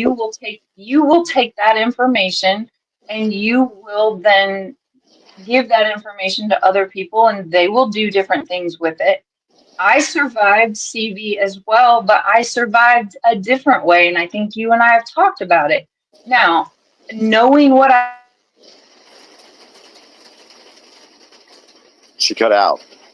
the facts are, I was limited with the information that I had at the time. And so I had to make a decision based on survival. So like, this is what you are describing is exactly how societies evolve when we talk about these things. I couldn't have done it your way. I would have died if I had done it your way. So I survived, but I will get to tell my story a different way. Do you see what I'm saying? But both of us are right because we're both here, right? Yeah, I would say that. I would ask you this, though. You said that you made the comment you would die. How did you say that? I probably would have died had I taken the same actions that you did at the time. Just I was in a situation where I was surrounded by it, and I had to protect myself. Do you understand what I'm saying? All I'm right, trying so, not to say the bad words. Sorry. I'm just curious on how you would have died if you didn't go my route. I'm just curious. I would have caught the disease at an earlier stage, and I have a lung condition, Okay. and I would not have survived it. Okay. All right. And you made that decision based on the information you had at the time. Based on the fact that I did get COVID 2 years later, and I almost died then, and it was a lighter dose of it at that point in time. So like I was gonna get it no matter what, but the version that I got, I'm appreciative that it had moved through other people and had evolved and had gotten weaker by the time it got to me. That's just how science works. So, you Did you, know, can I ask you this question? Have you yeah. ever looked up information showing that all viruses have a patent, All viruses have like a, you're talking about like a patent, like a human patent? like an invention? When you invent something and you're like, hey, I want to present this to the world, you have to go and get a patent on it, right? Okay. Mm-hmm. Yep. Just check that out. All viruses have a patent. And Okay, why? again, why are you trying to stir things up? I don't really care about any of this stuff. No, I actually care about what Ruby has to talk about tonight, which is political intrigue. And I'm you not ta- I asked me, don't you asked me, and yeah. this actually all applies. It actually goes into the political intrigue. I asked you about how you test for truth, and I think I got the info. I think you gave me your best description of how you discover truth.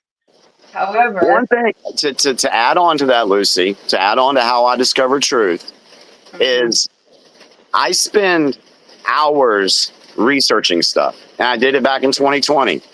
And like I said, if you watch the video I did with John, I explained how I did that. I'm in a position where I'm self-employed. I don't have a 9 to 5 job to where I'm in a constricted schedule. I can stay up till 2 o'clock in the morning looking at different things, watching different videos. And what mhm. I do is I look for patterns. I look for what these people say and then how they act. And if it doesn't match up, then somebody's lying to me. And so that's one thing I look for. I look for a pattern. So with CV, you look for the pattern. When have they done this before? Oh, they did it with the Spanish flu, which didn't start in Spain, it started in Kentucky. They did masks back then too. So that didn't work. And then when I look at the jabby jab thing, I look at all these kids since 1980, the number of diseases in children have skyrocketed. Why have they skyrocketed? Well, kids are getting more of those things while they're younger. And then when I find out that these viruses are every one of them has a patent, that means to me that it was man-made. So then I Okay, think, okay, hold on, Jimmy. Do you know that the population of the US is much greater today than it was back 120 years ago? oh yeah, of course, the world is. Okay, okay. Well, I mean, there's reasonable explanations for some of the things that you are saying. And I'm just saying, I don't There may see be a the point. I don't see the point in continuing to use language to scare people. If you want to educate people, I'm all about that. But I don't want to use this information just like the Watchtower used information to hurt us and to scare us into acting like little robots. I feel like when you use language to scare people into making decisions where they don't have all the information at hand, you are being just as predatory as all the other things that we are trying to fight against. That's all I'm saying. And Well, I'm trying to be as let me kind respond to as that. possible. Let me respond to that. My whole thing has been to educate people. I care about people. I'm not here to scare anyone. That is not my intention, to put fear in anyone, because I have always said that fear is a control mechanism. And I'm not trying to control you or your mind or anybody else. So I am not being predatory. So what I'm saying is, if what I say gets you feeling that way, as far as, oh my God, what's he saying? What's he talking? Then I want you to look and debunk what I want you to do that research. I I want you. have. Thank you. I have. I know, but the thing is when you said something about me wanting to educate folks, I try to do that, but then there's always a reasonable explanation to explain something. But I don't want to argue with you. You are dead set on this. I don't want to change your mind. I just simply disagree. I did the research. I saw you on a video like a year and a half ago explaining your flat earth thing, and I fell in that hole hard for 2 weeks because I have autism. So I got really stuck in that hole, and I had to call a friend and we did this research together, and I'm like, this is ridiculous. This is so easy to debunk. Why is he still preaching it a year and a half later? It's just, I'm sorry.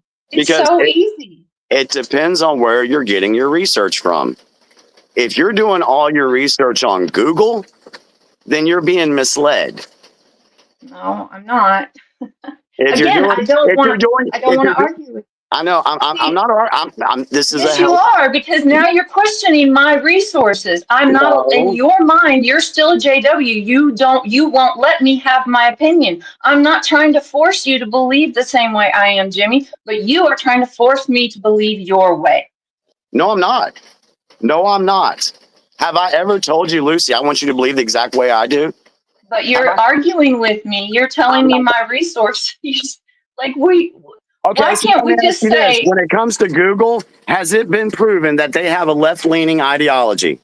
I don't use Google? I'm take that out of the equation.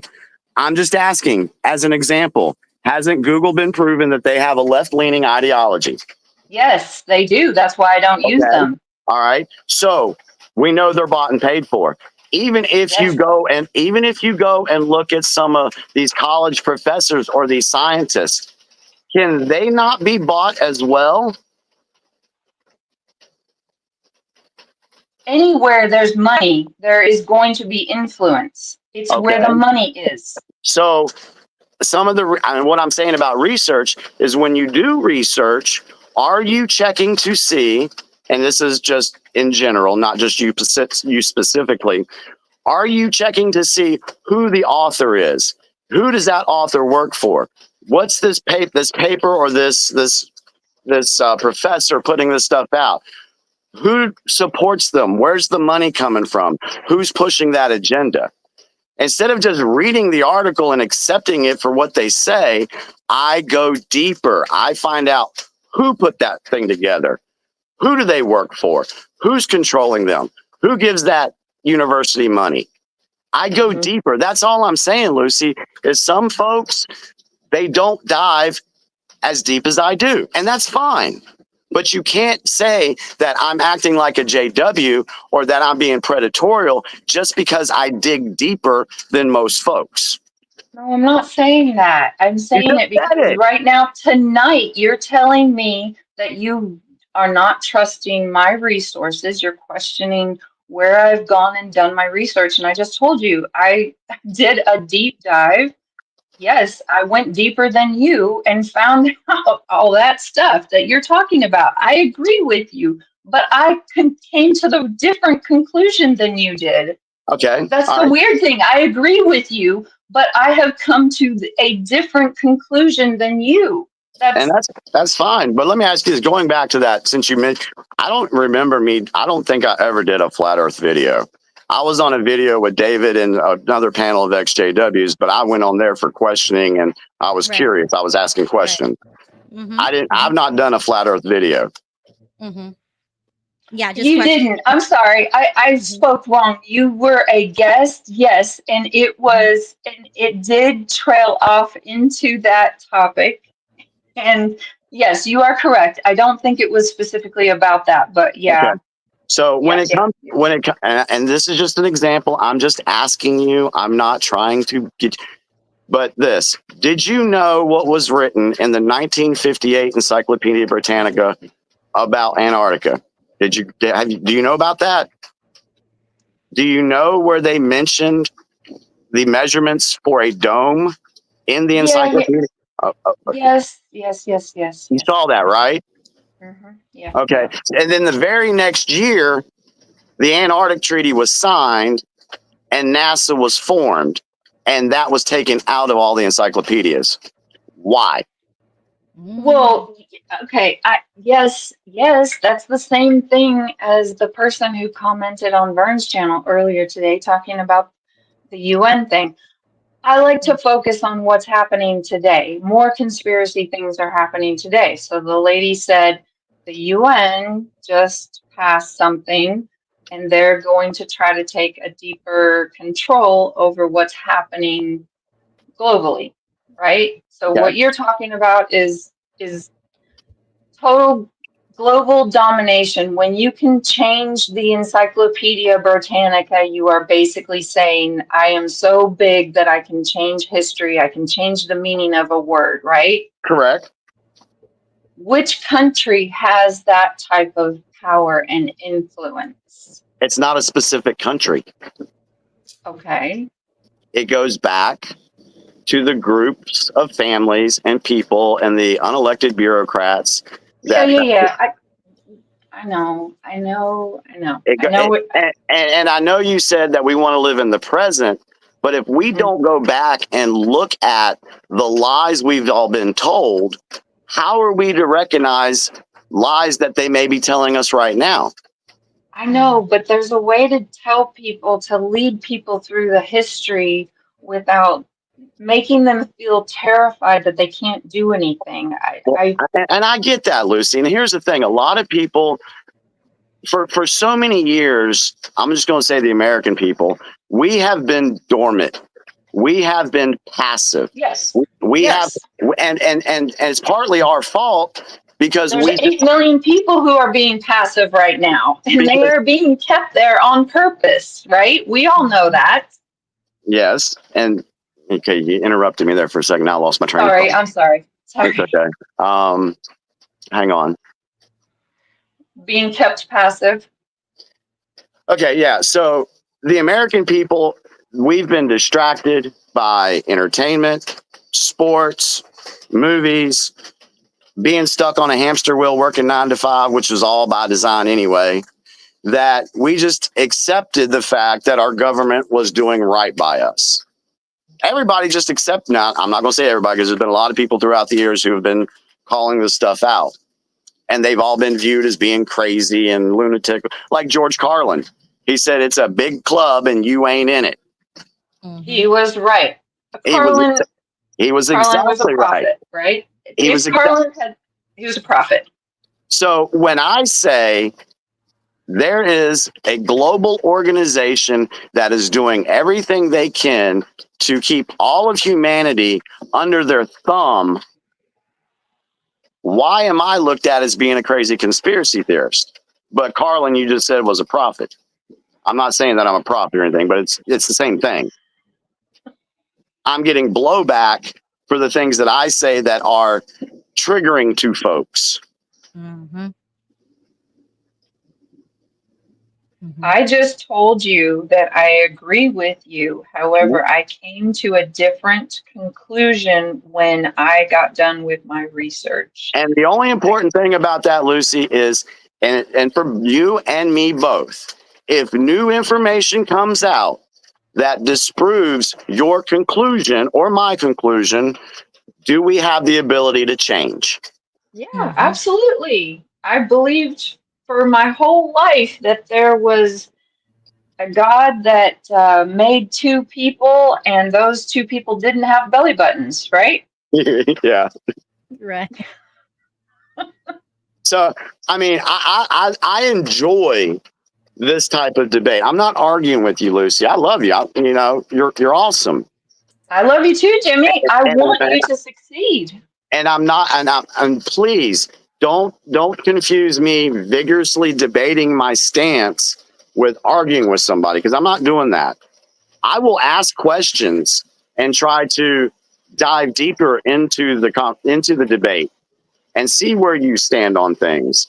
And that goes back to what Ruby was going to talk about earlier about the different hats that people wear. The black hats, Right. the red hats, the green hats, the yellow hats. Explains all that. So what I'm able to do now that I've heard it put that way, I know what hat I'm wearing, and when I talk to somebody, I can figure out where they're at, and then that helps me to be able to communicate with them. And the rain's getting ready to start again, so let me know if it gets too loud, guys. Okay. Well, that was awesome. Welcome, Gigi. Hey, listen, I just wanted to say one thing about flat Earth. I don't know anything for or against, and I don't know anything for or against Antarctica. You know, I believe it though. I believe what Jimmy's saying about that encyclopedia thing. But I talked to somebody, and let me just run this by you to see what you think. It was a really interesting thought. What if those mountains are not mountains? They really are tree stumps, and they're tree. And if you're in Arizona and you see that mountain and that tree stump, and you say, "Oh my God, that tree must have reached the high heavens, and that would have created an ecosystem." Imagine if we can actually see Antarctica. Or imagine if the United States government would actually let us go into northern Grand Canyon, which is all forbidden. So what this guy was trying to tell me, and he was a religious guy, he said, they don't want you to see how beautiful. Because if you could actually see how beautiful everything is, you couldn't control the people. And so looking at it from that angle, so when Jimmy's talking about holding back information, it's like, say, for example, you're on a date, right? But if that girl puts on a bikini, that changes everything. The guy's like, oh my God, he's going to work full time and get the ring because he sees the whole beauty of it. And that's, I think, part of the problem with our government, with Antarctica, with the flat Earth. They're holding back the beauty, and that keeps people busy in the daily grind. Yep. So it was just a thought, and I was really taken aback because I've never heard anybody come with it, and that person was my brother Jesse. I just wanted to throw that at you. That was just a really interesting angle. Well, along with that, Gigi, if you look at it, everything that we see is always dark, dreary. Oh, there's no way out of this. It's always death, destruction, war, pandemics, food crisis. There's nothing beautiful about any of that. But who's pushing it? Right. And that's why I'm so glad that when you shared the documentary with me, I watched it. I tried to be open minded. I tried to understand where they were coming from. And then I got so curious that I reached out to the man who was in the documentary because I remember he was on that panel with you. And that's my goal, is to entertain every theory, to entertain every spectrum of politics and just theories in general, because it opens our minds. And I do agree with Lucy. That's the fear, that sometimes we don't want to like listen to something or hear something because it can rock our worldview. Like that's exactly what I was talking about earlier. That's when my brain starts hurting because I'm like, maybe I'm thinking too much, or I don't want to like depress myself or whatever. But that's why I say, when you showed me the other video about the different roles that people will play in this awakening process that people always talk about, that there's going to be a new way forward. We need to change government. We need to vote differently. Those are the people who we need to lean on. Those are the good guys who are gonna indict everybody, convict everybody, sentence all these people that have committed crimes against humanity, or all these people, even in the COVID situation. It was not that long ago, and I consider that to be a crime against humanity, how many Oh people yeah, have died. yeah. So it's like, once we start seeing that, then I could feel a little bit better at night.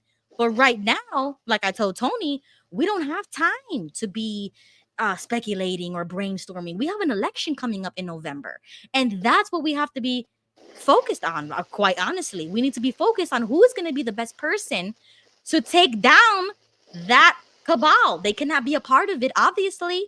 Like, we need to get fresh new people. We need to have somebody who's gonna take us out of here and drain the swamp, or whatever whatever you want to call it. Yeah, I wanna just make one more statement on a comment that Lucy said about me saying things to scare folks. I have put it when I was on Facebook before I got banned. I put this post out there several times, and I've actually put up some memes on X about it as well. I care about people. I really do. And I want people to be successful, and I want people to wake up and see the world for what it is. But I've said this: I'm not here to scare you, but I am here to destroy the illusion of reality that we've been sold. That's what I'm doing. I will destroy your reality that you thought was true by facts, evidence. Yeah, I want to do that. I'm not here to scare you, but I want you to, and I'm not saying you specifically, Lucy, I'm just saying in general. I want you to start questioning things that I say and why I say them, instead of just jumping like Ron Pimo did with Ruby. Oh, I don't like her. Do you think I woke up one day thinking that I was going to speak out this stuff and get backlash, get banned? Do you think I woke up one day and said, hey, that'll be a fun thing to do? Yeah. No, No. I know. I totally understand. I mean, I have an ego to protect as well. I mean, I'm sitting here, I'm not looking at the screen on purpose because I don't know how many people are on my side or how many people are against me. So That doesn't matter. Just having that, okay. Yeah, Just having that. I get it. Just having the, and I say this with all due respect, just having the thought of who's on my side, who's on Jimmy's side, is that productive? No, I'm saying that in response to what you said, you want people to agree with you, No, right? I did not say that. I did not say that. I said I want to destroy the reality or the illusion of the reality that people live in. Just like George Carlin was doing back in the day, that's what he was doing. He was destroying the illusion that people thought they were living in. Well, I think people paid money to go see him. I personally don't want to destroy anyone's illusion. I would like to gently guide them through the process. Why? Do you want that? Do you want that person to believe that flower, those flowers sitting on the table, are real and that they should keep watering them? Jimmy, do you remember how painful it was when you lost your faith? Oh yeah, absolutely. Do you Why know would how you wish that? do you know how painful it was for me to have my reality of life outside of Watchtower destroyed? Yeah, it is. It's painful. And that's But what you're saying, that you want to wish on other people. You're saying it out loud. Yes, because with your full chest. Yes, because growing requires pain.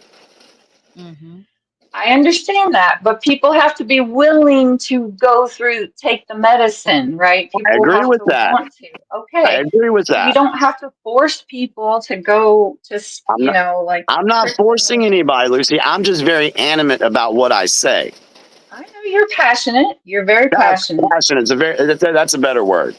And I don't back down from anything that I believe unless proper evidence is brought to me to make me think the contrary.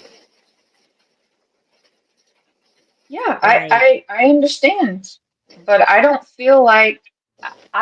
feel personally that I need to destroy your reality. And Like, that's I fine. don't, That's fine. That's fine. That's your path through this.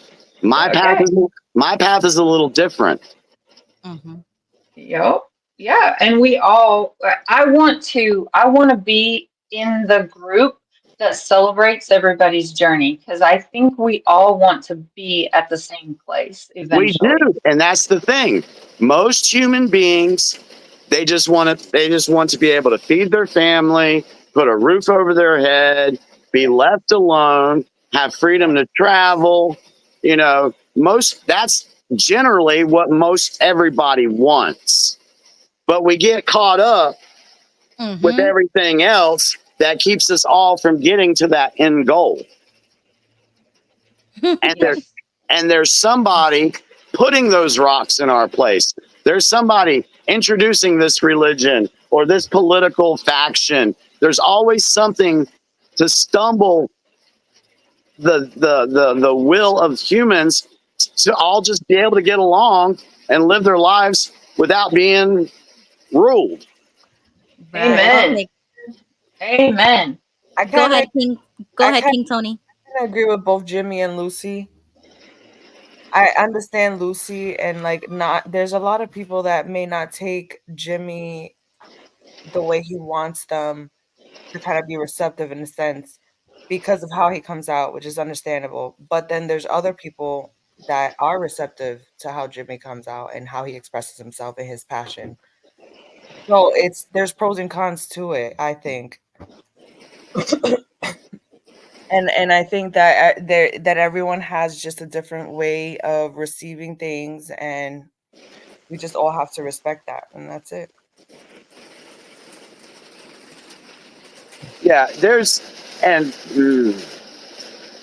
I have different ways of doing things as far as the way I interact with people.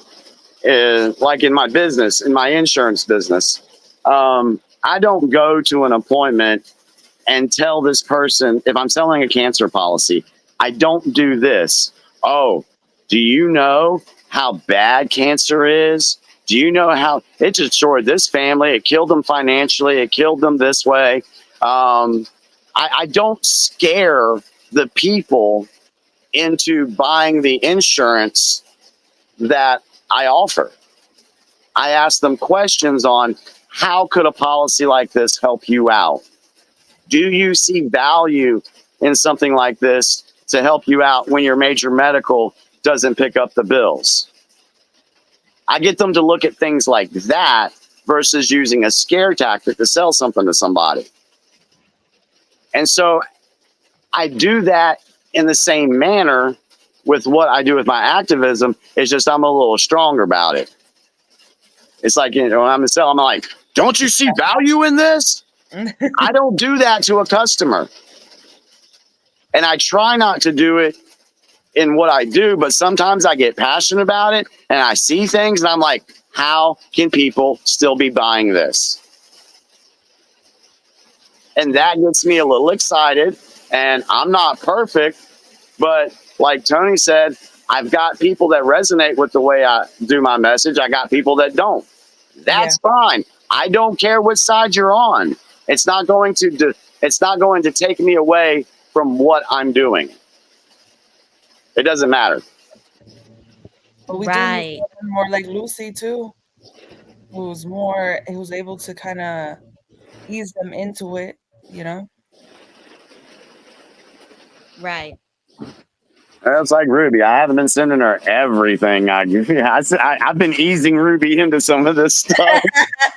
Yeah, because Yeah. we've had our conversations. She's just like going crazy, and her mind is. Well, okay. Well, this is the thing. You see exactly what you were talking about with Lucy's perspective. That's how I used to feel, and I used to feel like you too, Tony.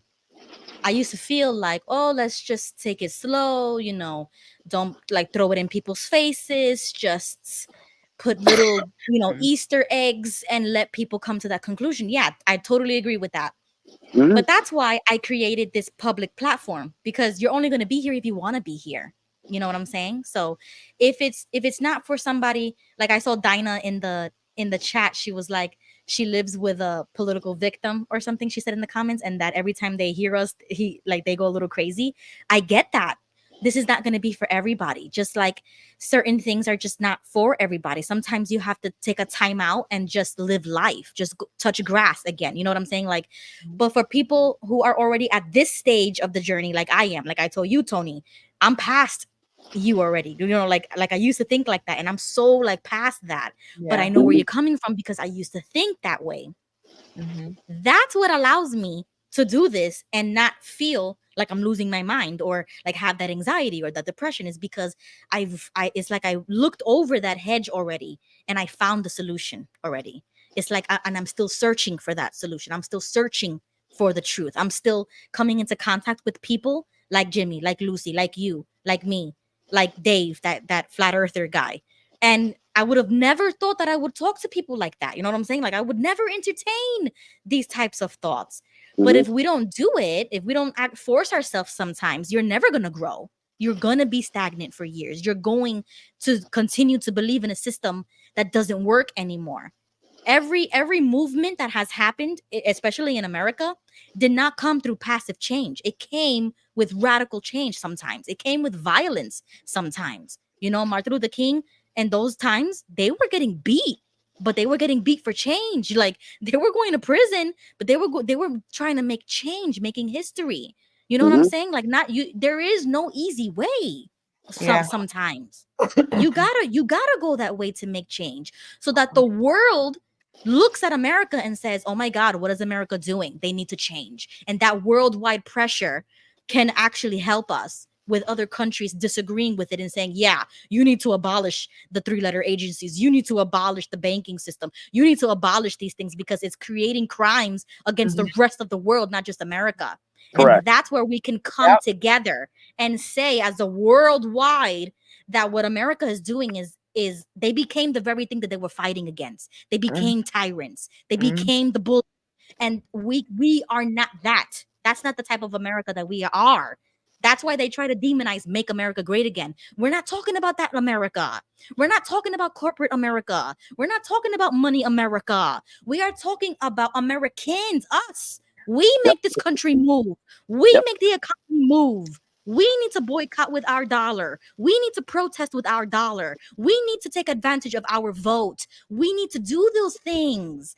So even though I agree, the system is bad, it's rigged, it's a mess, but we gotta, like Tony told me, we gotta rig it the other way. We gotta put the system and rig it to our will, and then abolish those agencies, abolish those things, and cleanse government. Go ahead, Lucy. Lucy unmuted herself, and then we'll go to Jimmy. Go ahead, Lucy. Oh yeah, I was just saying yes to all of that. Yes, and yes. We got to get out there and do what we can. You know, not like twisting arms, and I don't believe in the picking up sticks and hitting our neighbors. But yes, if we can get out there and encourage people to register to vote, and you find out what's in your local area. Like here we have some propositions that are going to be voted on locally. So, I want to be educated. I want to be able to talk to my neighbors about it. So it really starts locally. Go ahead, Jimmy. I guess what I want to say is that as far as, Tony saying we need to rig it the other way, or, we need the global community to, put some pressure on the United States corporation, like you said, Ruby, to make those changes. My message is, and this is the part where people get hung up on.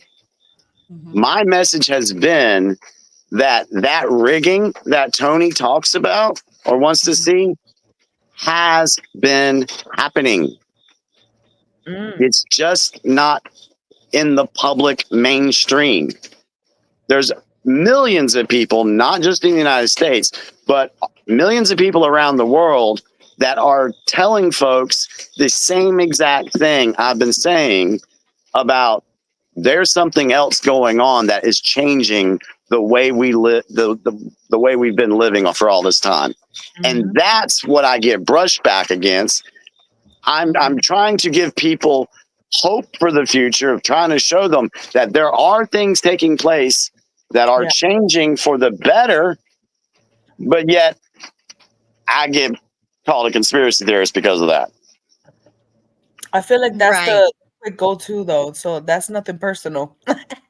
What's that? Right. I She said said it's that nothing personal. it's nothing personal. That's the quick comeback always. Oh yeah, it's always well. It's just like with Watchtower. Oh, are you being an apostate now? When you start questioning things, you're actually a full NJW, and you start to question things, and your friend's gonna say, "What? Are you becoming an apostate now?" Yeah, like Right. Because you're thinking for yourself and you're saying things that are gonna disrupt the tranquility in that hole because they're all like zombies and they It's don't the, think for themselves. Somebody, yes. Every exJW has done exactly what I said I wanted to do with this mission. If they've talked to a family member, and you woke somebody up from out of Watchtower, you have destroyed the illusion of their reality. Right.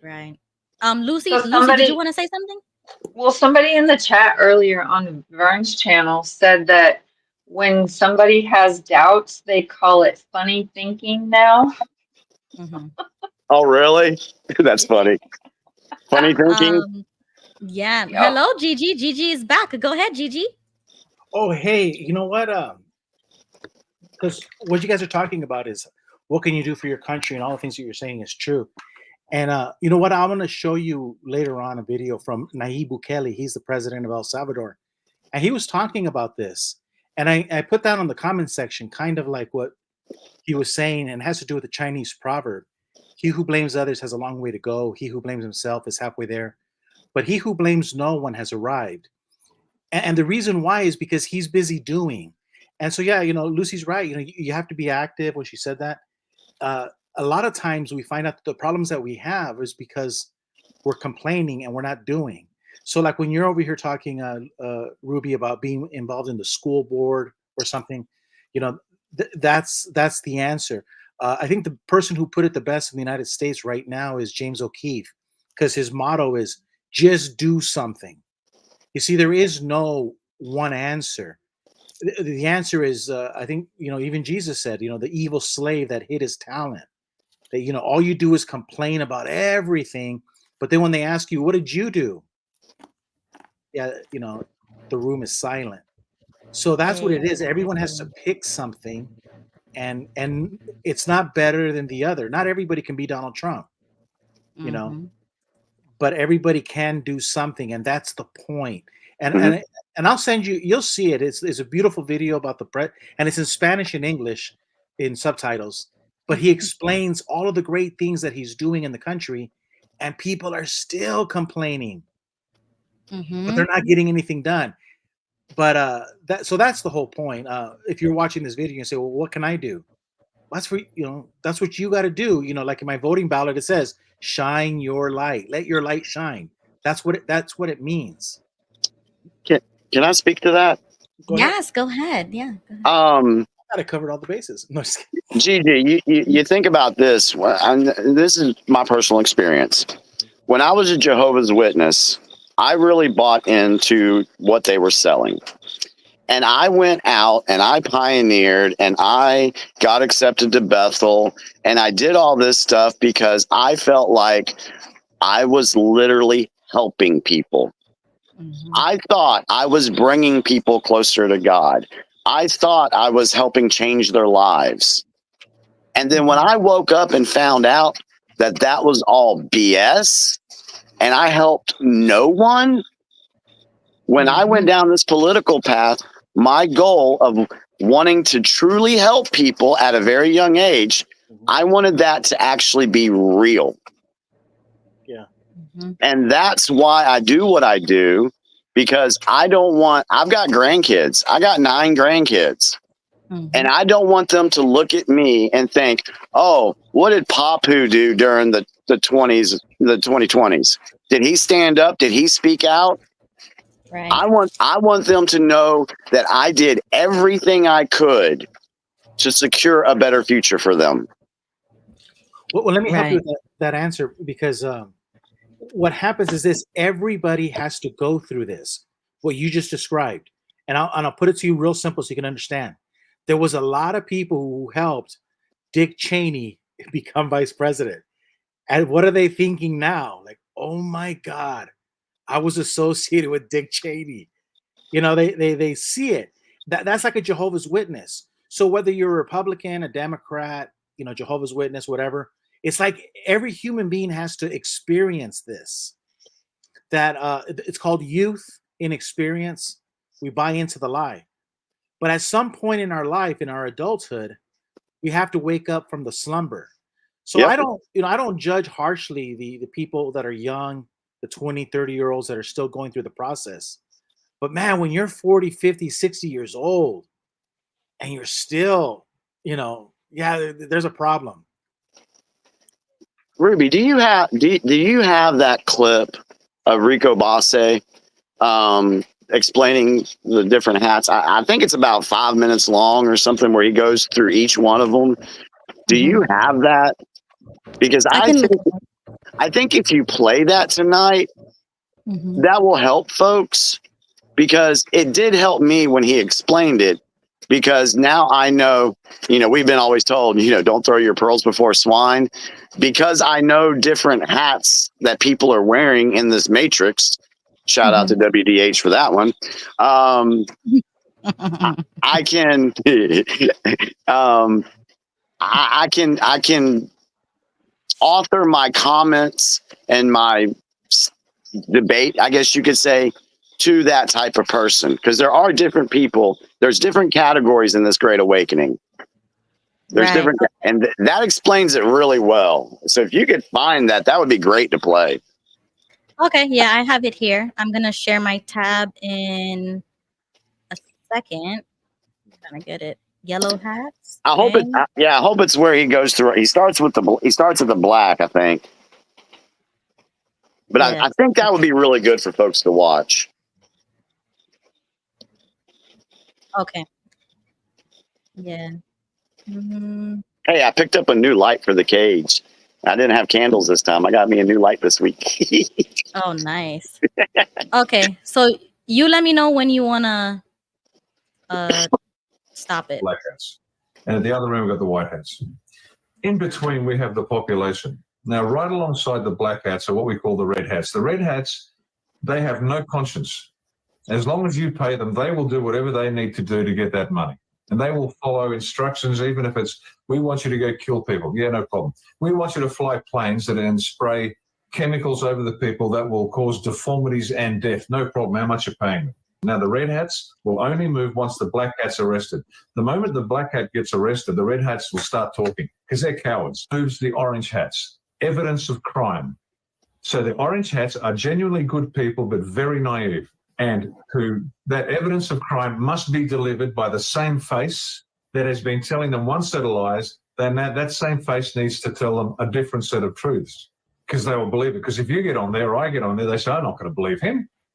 But if they get a trusted face telling them the same crook, that's why the media will be one of the last groups to go, because the white hats have to use the media to communicate the truth to the orange hats, because the orange hats will get from a trusted news reporter. Today, the Prime Minister of Greece was found in bed with 15 little boys. Oh my God, it must be true because what's his name said it. Make sense? Now, if you're watching carefully, more stories are coming out. What does that tell you? And certainly in Australia, we're now getting stories of politicians and pedophilia. That never happened here. It was always covered up, never made it to the airwaves. But the fact that it's coming out now means two things. One, the white hats are controlling the media more and more. Two, the orange hats are going to start seeing evidence of crime in their trusted institutions, and it's coming from the media. So the media is going to tell them you can't trust the politicians, you can't trust the judges, you can't trust the police, you can't trust the military, you can't trust the local priest, in a way, and they will believe it. And that's going to move the orange hats. They will now join us and say, my God, it's terrible. Then you've got the yellow hats. And these are not good people. Not because they're bad. They're not evil. They don't care about anything except this. They're the ones that put their hands over there. No, I don't want to know. Don't tell me. Don't tell me. No. They will do anything to keep left alone. They will pay more tax. They will stay at home. They will wear a mask. They will get a jab. Just leave me alone. Please don't affect my mortgage payments on my house. They will jab their kids rather than lose their house. Now, what moves these people? And this is a big chunk of the population and growing because the jab has adversely affected the psychology of the people who received it. So the yellow hats are now a bigger group because they are now turning into, okay? Now, the fear of staying where they are is greater than the fear of moving into something new. That's the only thing that'll move a yellow hat. They won't shift. They will literally bury their head in the sand, leaving their ass pointing upwards and hoping the threat will go away. But when they realize that threat is so great, they will pull their head out of the sand and run. And so the white hats have to use a different set of techniques on the orange and the yellow hats. And that yellow hat might be a scare event. Make sense now? So you've got the red hats being shown, black hats arrested. You've got the orange hats being shown from the corrupt media that the people they believe in are crooks. You've got the yellow hats who are now need a scare event. Then you got the green. You got the green hats. The green hats are the ones that have moved along. All of a sudden they're going, I don't know. This is not, something's wrong. They don't know what's going wrong, but they are out of this group over here. And they are the ones that we speak to. They're the ones that are open to persuasion. We say, ladies and gentlemen, look at the facts for yourself. And bit by bit, that group is starting to grow. They're starting to understand there are liars out there. Something's not right. You can't tell them about adrenochrome on day one because you lose them. But you start telling them about the things that they can swallow. And that green hat group is where we recruit. And then you've got the blue hats, that's us. We're out there right alongside the white hats doing what we can to advance as best we can victory in this war. And so that might be a sort of an explanation as to why different groups don't respond to the same motivation and why there are several elements to this war that have to be employed simultaneously to get enough people unequivocal support for what is going to come. If the price you are willing to pay for this is not your life. Oh, well, he says right there, if the price you're not willing to pay is not your life, then you're not doing something or whatever. Yeah, it was really good. Yeah, thank you for playing that. That was really good. Mm-hmm. You know, it's interesting that Jesse and I had that same conversation today, but we didn't talk about hats. But it's like King Solomon said, there's nothing new under the sun. Everything that guy is saying, you know, you could throw a Bible text to it or a Bible story, and it's all the same. So, but this was excellent because he put it in a way that in 2024, it's very, you know, a young kid who's watching Twitter and YouTube, he can understand it. So that's the whole thing. It's this same story has been told generation upon generation in different ways. But yeah, kudos to that video, you know, because he explained it in what I call KISS, keep it simple, stupid. For those that were asking, that is Colonel Riccardo Bossi. He's actually Italian, but he's an Australian citizen, and he works high up with the Alliance in the Australian side of things. That's who he is. Now check it out because I'll give you an example about the yellow hats and the different types of hats. And we'll bring up just one person, Nicodemus. Nicodemus saw everything that Jesus was doing. But then when they killed him, he was probably thinking, dang, if they killed Jesus, they're probably going to kill me too. You know, because I was talking to him late at night. And so yeah, people, there's different things that have to happen in society. And some people are just going to always stay the same, like the sheeple types. But some things are going to move and shake others into action. And when he was talking about the money thing, today it's called 401k. Back then it was called pieces of silver, right? 30 pieces of silver. Well, today you give somebody a 401k, a company car, a government car, a government Visa card, and he'll do all those things that guy's talking about. People will sell their soul and they'll sell out their country for a 401k and a promise of a pension. Yeah. And this is why I've been telling folks the things you're seeing on the media right now, don't get too freaked out because the message is not for the blue hats. It's not for the majority of the green hats. It's for the yellow and the orange. For example, the orange, he said on the orange that they won't believe it unless they see it on TV, right? Mm-hmm. Okay. So during J6, what was the media saying? Oh, Donald Trump never asked for 10,000 National Guard troops. The blue hats already know he did because we had the evidence back then. But ever since that's happened, everybody that's an orange hat will believe the media. Well, what did the media do last week? They came out and proved with documents that Donald Trump did request and offer 10,000 National Guard troops. Now those orange hats are facing a dilemma. Oh my goodness. The media told us he didn't. Now the media is telling us he did. What's going on? And that starts their thinking process. And like Gigi said with the yellow hats, they're not going to move unless there is a necessary scare event. Because once people are threatened with the precipice of destruction, then they have the will to pull their head out of the sand and be like, what's going on? Mm-hmm. Yeah. Can you send that to me, Ruby? Oh, I just did. So check your Discord. If anybody wants that video to look at that, I'm gonna have to. I don't know if I could put it in the chat. Guys, we are living at the greatest time in history. It's scary. It's scary. It's scary, but it's beautiful. It's going to create anxiety, but it's also going to create euphoria. We are living in times that will be written in the history books for a very, very, very long time. Yeah. I'm not even joking.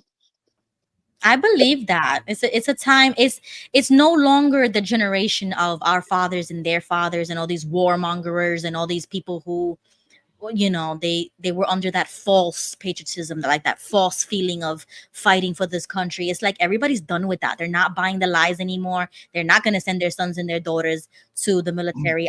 Certainly not gonna. Like before, I was so for it, and I was like, oh, we should do the young Marines. We should, you know, like I was super hype into that. And as soon as I woke up, I was like, absolutely not, because they're gonna send our sons and our daughters for the next war for their mafia type thuggery around the world, and I want no part of it.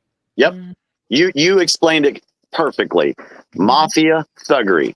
It goes back to that video we shared, the plan to save the world, when it said, what happens when these criminals get to positions of higher power? Exactly. Well, you are now being controlled by a criminal syndicate. Ruby, show him what just broke right now, and I put it on the chat section. Oh, look, what's that? I can't even see the chat. It says a bankruptcy judge, we all know this, but he approved InfoWars to be liquidated and auctioned to help pay Sandy Hook families this November. It's already done. Wow. We already knew this was going to happen, but this is going to happen during the election. But the point is real simple. It goes back to this whole conversation. So you have a whole bunch of people on whether you're Glenn Beck or Bill Maher or whoever, they're looking at this news differently than you and I. They're like, oh my God, that could be me. That could be me. All of these people that on YouTube that have millions and millions of views and they're on the political side, they're like, oh my God, this could be me. And that's what he's talking about, Jimmy, about the changing of the hats, or the Nicodemus, where he was hiding, talking to Jesus, but when they killed him, he had to make a decision. This is the time, and we're in this time where you cannot hide underneath a rock, like Jesus says, and be the evil slave that I hid my talent. No, you have to take a stand. Remember, he said you have to be hot or cold. You're going to be spit out. So whether you believe in Jesus or not, that's not the point. If you're hot or cold, you'll be able to survive, or well, not, but if you will die physically, spiritually, everything, if you are lukewarm. Yeah, a lot of people, they just want to go back to normal. Normal wasn't working for us. Correct. So we're not going back to a normal. We are changing the world as we speak. Yeah. As we speak. As we are manifesting the way that we want to exist on this planet. Absolutely. Agreed. Yeah. And so that's why that's why, because you played that video with the different hats, this is why, like Lucy, I don't want to argue with anybody. I'll debate them, but I won't argue with them because I try to figure out which hat and which viewpoint they're coming from. Well, there's a lot of stuff that I would love to debate you, but maybe we just need to set some boundaries, like some fair boundaries on how the debates are and Lucy, I would love to have a conversation with you on the phone sometime if you want to do that. I would love not that. not in private. It's got to be either public or Okay, not. that's fine. That's fine. I I don't don't mind. I don't have any need or desire to change your mind. And so there's no need for us to have a private conversation. Mm-hmm. A debate is something that I would love to host because that would be super awesome. Our first exJW debate. We could pick a That would topic. be cool. Yeah, that'd be fun. Oh, That would be awesome. That'd- Oh, before I forget, there's one point that I wanted to bring back when Gigi was talking about halfway there, already there, the person who, stops, complaining and he's already there. And then he mentioned that, how I've spoken before about being a part of Moms for Liberty. It's a group that they go to the school boards, they go to the councils, and it's a group of mothers. Same thing with like Mamas for DeSantis. It was a group of mothers. It's like grassroots movements for whatever state you're from. I've actually signed up to campaign for the vote no on Amendment 4 bill. On the ballot, there's an amendment coming up in Florida. And I signed up to volunteer to make phone calls and do surveys or, like talk to people in my community. And and That's very cool. You're doing your own phone when it's like you're ready? phone witnessing. Yo, I had an idea. That's awesome. Yeah, but so the feeling's there, right? Like Jimmy said, I want to help people, I want to educate. That's totally me. And when you're calling people, you're not imposing your views, you're just taking a survey. How are you going to vote here? Would you like more information on this amendment? Stuff like that. It's helping the community and you educate them, right? So I'm reading the script and I'm like, hi, my name is Ruby, I'm a volunteer for the vote no. And I totally go into like my JW stuff. And I almost had a mini heart attack because I spoke to two people. Yeah. And That's it was funny. amazing. It was amazing. And so that's when Gigi brought that up, it brought me back to that because even though I had the anxiety and I felt like I was phone witnessing again, but I'm doing it for politics, like I'm changing the skill set and I'm using it for what I actually believe in and what I'm actually passionate about. The fear left me and I was talking to people and I was clicking buttons and I was using the tablet and I was like, would you like more information on this? Or like, would you like to take the survey? And I felt like a real volunteer, like something that I actually wanted to do for something that I was passionate about. And that's what we have to do more of. Hey, Ruby, can I say something to you, sweetie? Yeah. You were slowly taking off your green hat and getting ready to put a blue one on. Yeah. Totally identified myself as a green. I said, "Am I a green hat?" And I almost texted you, and I was like, "Should I ask Jimmy?" But I didn't wanna. I had already told my wife because I went in. I said, "Baby, I just watched this great video about different hats," and I said, "I tell you what, your daughter, she's a yellow hat. Your other daughter's a green hat. My buddy Ruby, she's a green hat." And I said, "I got a blue hat." Yes. So I did mention you already. Yeah, that's how. Like I am moving forward in this sphere of like activism or political stuff, if you want to call it. Like I am pushing forward, and I'm using that same skill that my mother like beat into me, like grind into me on how to talk to people, how to get people excited about a subject, how to have a conversation. And I can do it on the phone. I don't want to go door to door. That's too much for me. I'll have like a meltdown. Yeah. But if I could do it on the phone, because I love to talk. You guys already see me here for hours. I love doing that. And I'm totally okay with it. And I spoke to 2 people out of the 20-something phone calls I made. I was leaving voicemail. And I was getting the hang of it. And as soon as somebody answered, I was like, hello, hey. No, my name is Ruby. I'm a volunteer. Oh, listen, Tony, I do not know who I am anymore. Every love day, every show, every person I talk to, I don't know who I am, but I am looking at myself in the mirror and It's I'm like, beautiful. this is me, though. This Yeah. is me. And I'm It's beautiful. finally seeing her in the mirror. And I'm like, that's me. Yeah. We've That's lost awesome. ourselves, and right now we're in a position to where we have the biggest opportunity of all our lives is to find out who we truly are and what our purpose is. And when you know it, you know it. I'm just saying. It's like, I don't know why I do I've asked, why do I do the things that I do? Why? Why? Told you And that, right, Tony? I said I yeah, texted that guy about the flat earth, and after I said, oh, he's not gonna email me. He's not gonna give me the time of day. Oh, He and sent me the, an email the next day, and I almost died. I said, now I gotta talk to this guy. Now I have to like get questions about this. Like what? Jesse, yeah, hi Jesse. Hey I'm guys. going to think I'm crazy. I'm sorry. I got a little excited. hi. Hey Ruby or Jimmy, are you guys gonna be over here on the West Coast this Friday? no, By California or Arizona? no. Hey, we're gonna have a constitutional carne asada. We're Mexicans, and so you guys probably call it barbecues where you're from, huh? We call it carne asada. Carne Okay. asada. That's what Wow. we call it in Arizona. Cool. And in California, we call it carne asada. It's just a get together. Okay. And we're going to invite different Mexican American Republicans at our house, and we're going to have a barbecue, and we're going to have a Democrat piñata. I mean, a donkey. We're going to have a donkey piñata. We're going to stuff it with condoms and stuff like that. Shit. And so, but what we're doing is my sister-in-law is running for re-election, Congress in the state house, Okay. and the out-of-state abortion people. Mm-hmm. They're spending billions of dollars to knock her out, or millions of dollars, better said, to knock her out. It's the most insignificant. We're in the most insignificant part of the country. We're in the middle of the desert where the Mexico-United States border, California, Baja California, Arizona, and Sonora meet.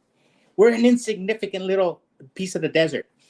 And yet they're spending millions of dollars to take her out because she's a Mexican-American conservative woman. Yeah. And you should see the way they worship abortion. You know, most of us go through our lives not thinking about it. It's just men, not women, I know. But to them, it is everything. And so since she voted against it, the Arizona thing, I mean, she voted for it, they want to take her out, and you could feel the blood drip out. Oh yeah. So they're spending millions of dollars on social media, on Facebook and everything, and they call her extreme. Mm-hmm. Extremist, like a monster. Mm-hmm. And she's embracing it with love because I love the children, because I love my country, I'm extreme, because I love my neighbor, because I love God, because I love America. And so it is what Jimmy said is so true. It's such a beautiful time. John F. Kennedy in his inauguration, he said, I don't think none of us here would trade places with another time and place. Mm-hmm. Yeah. For this, we were born. You know, Yeah. this is what we're being tested. Another thing is the election drawing near is so important because this is why it's so important to tell the Republicans. You can never surrender 1 inch. You have to fight in Hopeville. You got to fight in El Centro, in Winter Haven, in Island, all these little desert towns. The conservatives, even though California is a Democrat state, Arizona, for example, Yuma, we're surrounded by communists everywhere in California, Arizona, Tucson. Tucson is a strong commie location. But we have to put the commies on defense. Every kitchen table, every dinner table, we fight. We fight for every inch. It will put them on defense, and they're going to have to spend money for every kitchen table. Yep. They're all, what were they called? White hats? Or the ones that don't want to hear? The black hats. The black hats. Well, when we have dinner with them, we just keep poking. Wait, hold on. The ones that don't want to hear, those would be the yellow ones. I'm sorry. Yellow. We got to keep hammering them because the Democrats will spend hardcore money to defend every nook and cranny. Yeah, because they don't want to lose that base. Exactly. I just wanted to share that with you. I mean, the fight is here. Oh, and check this out. There's something about destiny and fate. Me and my wife and my sister-in-law were really involved in our Republican Party and our conservatives here in our little neck of the woods. Oh, neck of the desert. I'm sorry. And something interesting. So Catholics, Baptists, Pentecostals, Muslim, everybody has called to support her. People of all faiths and even atheists and agnostic, because of the beating she receives. Not one, can you believe this? Not one Jehovah's Witness. She's not disfellowshipped. They never disfellowshipped us. Not one Jehovah's Witness in our town, knowing that the attack, it's not on tax revenue, it's not on cheating, it's not on fracking, it's not on any subject under the sun. The battle right now for election is on abortion in Arizona. That's what the battle is. You think that the Jehovah's Witnesses would be the first to call and say, wow, Michelle, you're putting up a good fight. Right. You think that your Jehovah's Witness will say, wow, at least you're fighting for life. We know we don't get involved in electoral politics, but at least you're taking a beating for the lives of children. Not one Jehovah's Witness. All people of all faiths have called to support, but not one Jehovah's Witness in our town. Can you believe that? So it goes to the point that me and Gilbert always said, the Jehovah is pro-choice. Jehovah is pro-choice. He is a leftist fundamentalist. He is a leftist progressive. He is not a right-winger. He's not a conservative. He's not a Christian.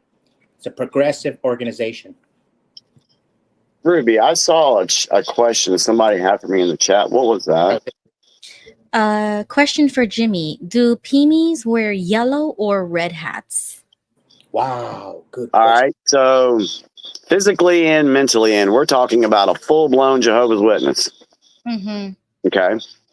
If we want to consider, now, I'll show you the way I think about things. I'm just going to talk it out, and y'all can see like how I operate. So if I believe that the Watchtower organization is just a propaganda arm of the deep state, that would list the governing body and the Watchtower as black hats. Okay. The red hats will do whatever the black hats want them to do. So I would put full in Jehovah's Witnesses because they're willing to shun you. They're willing to destroy your life in that way. They're willing to not take blood so someone ends up dying. That organization is known for child trafficking and child abuse. So I would say that they're doing the bidding of the black hats. So I'm going to say Peemies are red hats. But I mean, a red hat knows what they're doing. They know that they're taking the money over a person or like a life. You know what I'm saying? What about the indoctrination factor that physically and mentally and they don't really know? As soon as I said that and you brought that up, that got me thinking too. They know they're going to get your house. The birds are going to eat your eyeballs. They're Ruby. They are coveting your home. They're coveting 10 acres of Paradise Earth. That's their pay. I mean, call it, getting paid in US dollars. They're thinking of a different currency, but at the end of the day, that Jehovah's Witness is banking on a payday. You're dead. They own your house. See, they're not even thinking about them being indoctrinated. They haven't gotten that far. They're still doing the bidding of Watchtower. And I don't think they get to put on a yellow hat until they start questioning some things. Okay. I think they would be considered yellow when they are physically out, mentally in, because they just don't want to see it. They don't want to hear it. They don't want to know about it. Just keep the peace, be passive, and just, continue association so that they don't get shunned. True. That would be like my interpretation. Yeah. So, I mean, when we were in, we didn't know we were indoctrinated. Right. We just knew that we did whatever the governing body said. And doesn't that fall in the line of MK Ultra? A little bit, because we didn't know we were being hypnotized. We didn't know we were doing things that we really didn't want to do because they're controlling you through the hypnosis. And what mechanism does the deep state use to control people? They use MK Ultra. They use brainwashing. They use propaganda. Okay, so what color hat does the governing body wear? I'm black hat all the way. Yeah. Okay, hold up, because you would have to believe that they are fully awake to the evil that they're doing. Yes. I don't really think that they are fully awake. I think that they Oh, they actually know. believe. I believe they know exactly what the hell they're doing. They know what they're doing, but what I'm saying is like they use that religious belief to like create a theocracy, to create like that authoritarian worldview, because they're Yeah. using the religion to control people. But you have to believe in it, don't you? Like, don't you have to actually really believe in what you're saying to coerce I don't other have to people? believe in something to push it. Really? You think so? I don't Yeah. know. I mean, let me think of an example here. Oh, this lawnmower right here. This is the greatest lawnmower that Mhm. is out there. It works great. It mows straight lines. It does this. It does that. It's the most awesome mower. I hope Mhm. everybody goes out and gets this Husqvarna. But that's I because just, you've used it though. You use it, yeah. you've bought it, you No, own no, no, it. no, no. That's not the point. That's not the point. I just pushed something Mhm. that I don't believe in because that mower's broke down and it sucks. Okay. So it's very easy to push something you don't believe in. Okay. So what kind of a hat would you consider consider Tony, my cousin? She says, what color hat would I be considered? I think Tony is a very, very strong green. I think she's right in the middle of green right now, if I had to pick, because Mhm. she's willing to have an open mind. She's willing to have that discussion. And yeah, she's open to ideas. So I'd put her in a green hat. Okay. What about myself? I know you said green, but like, do you have like Yeah, any other you got the blue one right on the table, and just a little more, few more steps, and you're going to be putting that blue one on. But what's the difference between blue and white again? If you could remind me, because I thought blue was like veteran status. All right, yeah. So the white, I know y'all are going to probably scoff at this, but the white is the military alliance around the world, the global military alliance. Those are the white hats. Okay. Okay. Because I would consider the white hat, if it wasn't military status, I would consider white hats the people who are actively going against the black hats, like the against the evil, like you're trying to Yes, tear them yes, down. yes, yeah. And it's not just the military. It's just not the military. There's going to be civilian. There's politicians. There's some politicians that are white hats. Mhm. So it can be military, political.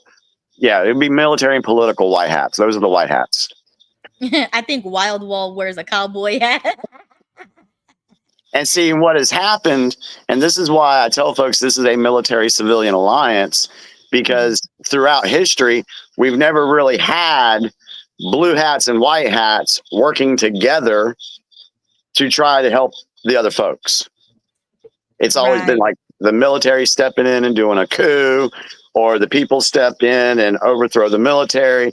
This is the first time in human history that there's been a military civilian alliance, and it's not just the United States, it's worldwide. Okay, Jimmy. So 2 quick questions, and I know that you would have to watch the video to get this, just like everybody in the chat. But since I've seen this and I know Jimmy knows about it, that man in that video, he says that they called on Trump in 2014 to step up and run for president, and that he would have to win it legitimately so that he can have, he's a real president, real time president, not these fake established installed ones. Correct. But then later in the video, he goes on to say that every election is rigged. That was kind of a little discrepancy for me. So I just wanted to ask you your opinion about that. If you look at it the way Tony was saying earlier, that she wants to have it rigged the other way. Right. Okay. I'm going to share with you guys what I believe to have happened. It's very difficult to have proof for that right now. So, documented evidence. But from what I've looked at, this is what happened. In 2014, yes, the military did go and ask Trump to run for president. The military was actually going to go in 2012 and take Obama out. There was going to be a coup d'etat. But they's like, no, we can't do that because that will just fracture this nation beyond belief. So they had to go about it a different route. So when the military asked, remember, you got to keep optics up. This is all a drip thing, and you can't shock the people. You can't shock the white hats and the yellow and the greens, and you can't do that. So if you look at what the media was doing up until the election of 2016, they You didn't see the riots. You didn't see all the craziness we've seen in 2020 and 24. It didn't happen because they felt like they were in control. These globalist mafia thought they were in control, and they pushed that out to the media and the interviews. Oh, Trump's never going to win this. And you got all these Hollywood celebrities coming out saying, oh yeah, this is going to be horrible. Hillary's got. So they pushed their propaganda machine in trying to convince everybody Hillary was going to win. Right. All right. They had their rigging system in place. They knew what the outcome was going to be. But what folks don't know, and I wish I had documented proof to give you guys, but from what I understand, the United States Navy stopped the rigging of the 2016 election through their computers and all the stuff that they do. They stopped the rigging. And it was actually a legitimate election. That's why they freaked out when Trump got elected. And then all of a sudden, the backlash started. The attacks started. Everything started happening. Steele dossier, Russia, the P-tape, everything. They threw everything out because they lost control. Okay, so if you believe that, if you don't mind me going a little bit further, then if you believe that with the unrigging sense of your line of thinking, then why did they not do that in 2020 when there was real fraud happening? Okay, so I'm going to just share with you guys what I believe. 2020, the military let 2020 happen because they were in the middle of a military operation, because the military took over in 2017. I'll go back to that later.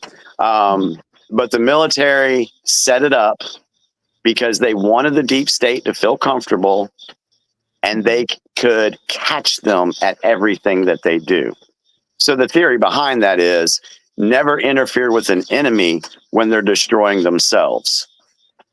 And you got to think if Trump would have been allowed to be the winner of 2020, then would we have seen any of this corruption that we've seen in the last 4 years? We wouldn't have seen it. Right, because they incriminated themselves by this whole entire time that we have all that data, we have all the proof, we have all the exactly. Okay, that's why Ricardo Bossi, or not, when we say we have it all.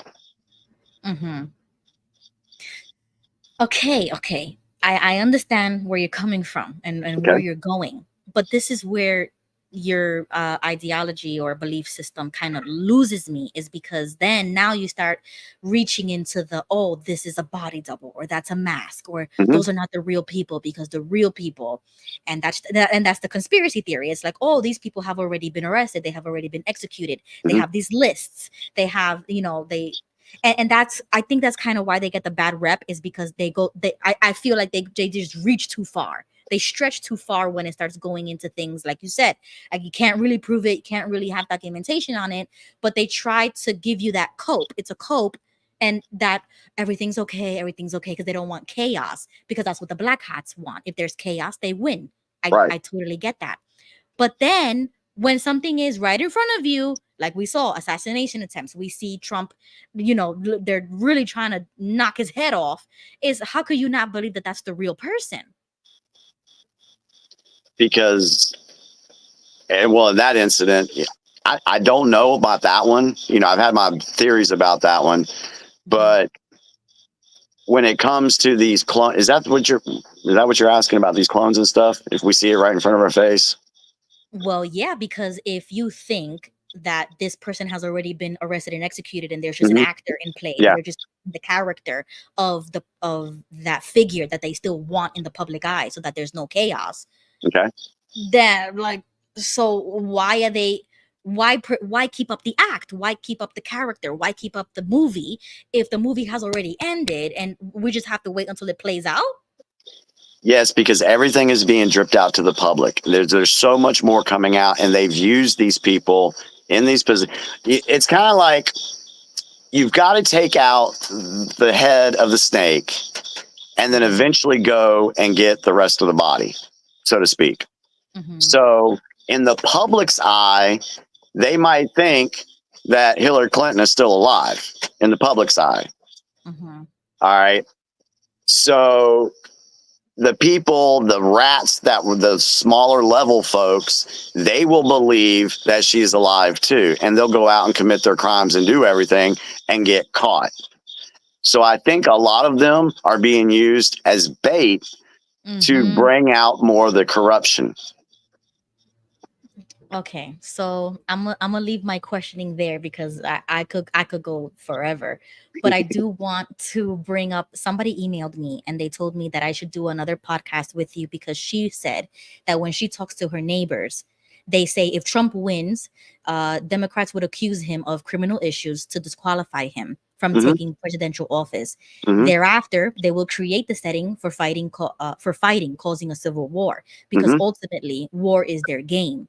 Mhm. Obviously, if Kamala Harris gets in, then the Dems will in time push for World War III. Yet either way, they are strategizing for war.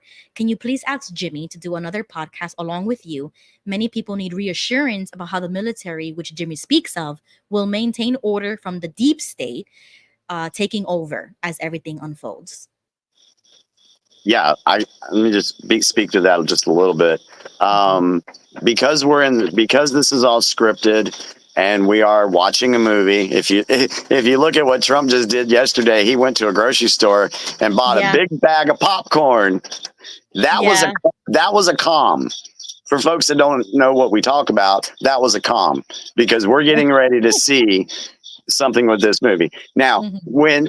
when producers are producing movies or they're producing sitcoms, they always have an alternative ending. Mm-hmm. Mm-hmm. So the white hats have an alternative ending here with this election. Mm-hmm. The election is either going to go through and they're going to use that, or they're going to be like, nah, let's not use the election. Let's use something else. Mm-hmm. And so that's why I'm telling folks this election, yes, it's important that we get out and vote because the American people have got to gel together and show what kind of country we really want. I agree with the voting thing, whichever way, whatever. Mm-hmm. Mm-hmm. We got to do our part. But it's going to work out either way because that's why the Dems have created a pre-election strategy. And the one that this lady spoke to of in the email, that is the Dems post-election strategy. They're setting that up because they don't know which script the military is going to use with the election. Okay. So, okay, side note. Let's just say all of this is just speculation, right? We don't know. We're just brainstorming. This is all for jokes and laughs, for giggles. Yes. Don't you think that if somebody actually believes this, like die hard believes this, Mhm. that if it doesn't go the way that they think it will go, that it will ruin their sense of reality either way, because everything is not going to go the way it is, everything is going to continue the way it was, and nothing gets done, nobody gets prosecuted, nobody goes to jail, or if you don't physically see Hillary in handcuffs like I thought I was in 2016, when Trump said, well, you'll be in jail, you know what I mean? Like, he was creating the hype. I was right there with it, like, yeah, let's do it, and then nothing happened. So do you think that can like ruin somebody if they believe too hard in that? This is what I'll say, right? This is how I personally feel. Mm-hmm. If the white hats are not in control and Jesus isn't in control, if you want to look at that, because a lot of when you speak to your Christians, they think that Jesus is going to be the one. Yes, this is a time to believe in Jesus. I do agree with that. If you think that the way they're doing it is going to fail, the way I look at it is if they don't succeed, if we don't succeed, we are all screwed. And you know what? Let me jump in because Jimmy brought in the Jesus card, so I got to come in and Of course, go ahead. I don't disagree with Jimmy. It's just I look at it from a different perspective, and you guys, this is just common sense. It's We've seen this with our lives. Do you remember when Solomon said that because the sentence against an evil work is not executed speedily, therefore the hearts of the sons of men are fully set in them to do evil? Like for example, when the kids can go to Walgreens and just steal with impunity because it's less than $900, they just go to the 7-Eleven, Walgreens, they steal because they're not going to be in trouble. Well, this is what you're seeing right now, and kind of like at the very end when Jimmy was saying that he was talking about they got to get it done. These people are so evil; they're actually fulfilling the words of King Solomon, that they're not getting arrested, nothing's happening to them, and this month is it, man. They're going to pull out all the stops, and so they ask in the chat.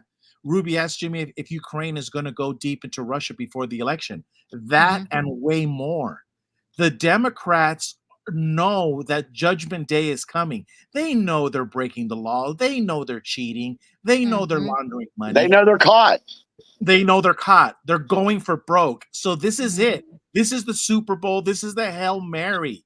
This is, I never predict anything, but I do believe that the Democrats are going to throw the ball to the end zone. Gigi, before I forget, I want to comment on the word you said, Super Bowl. There is a Q post that says, this will make the Super Bowl look like a puppy party or something like that for what's getting ready to happen. So this is actually going to be bigger than the Super Bowl. So yeah, that was actually a Q post. And that's interesting. He said that this month, and it's going to be crazy.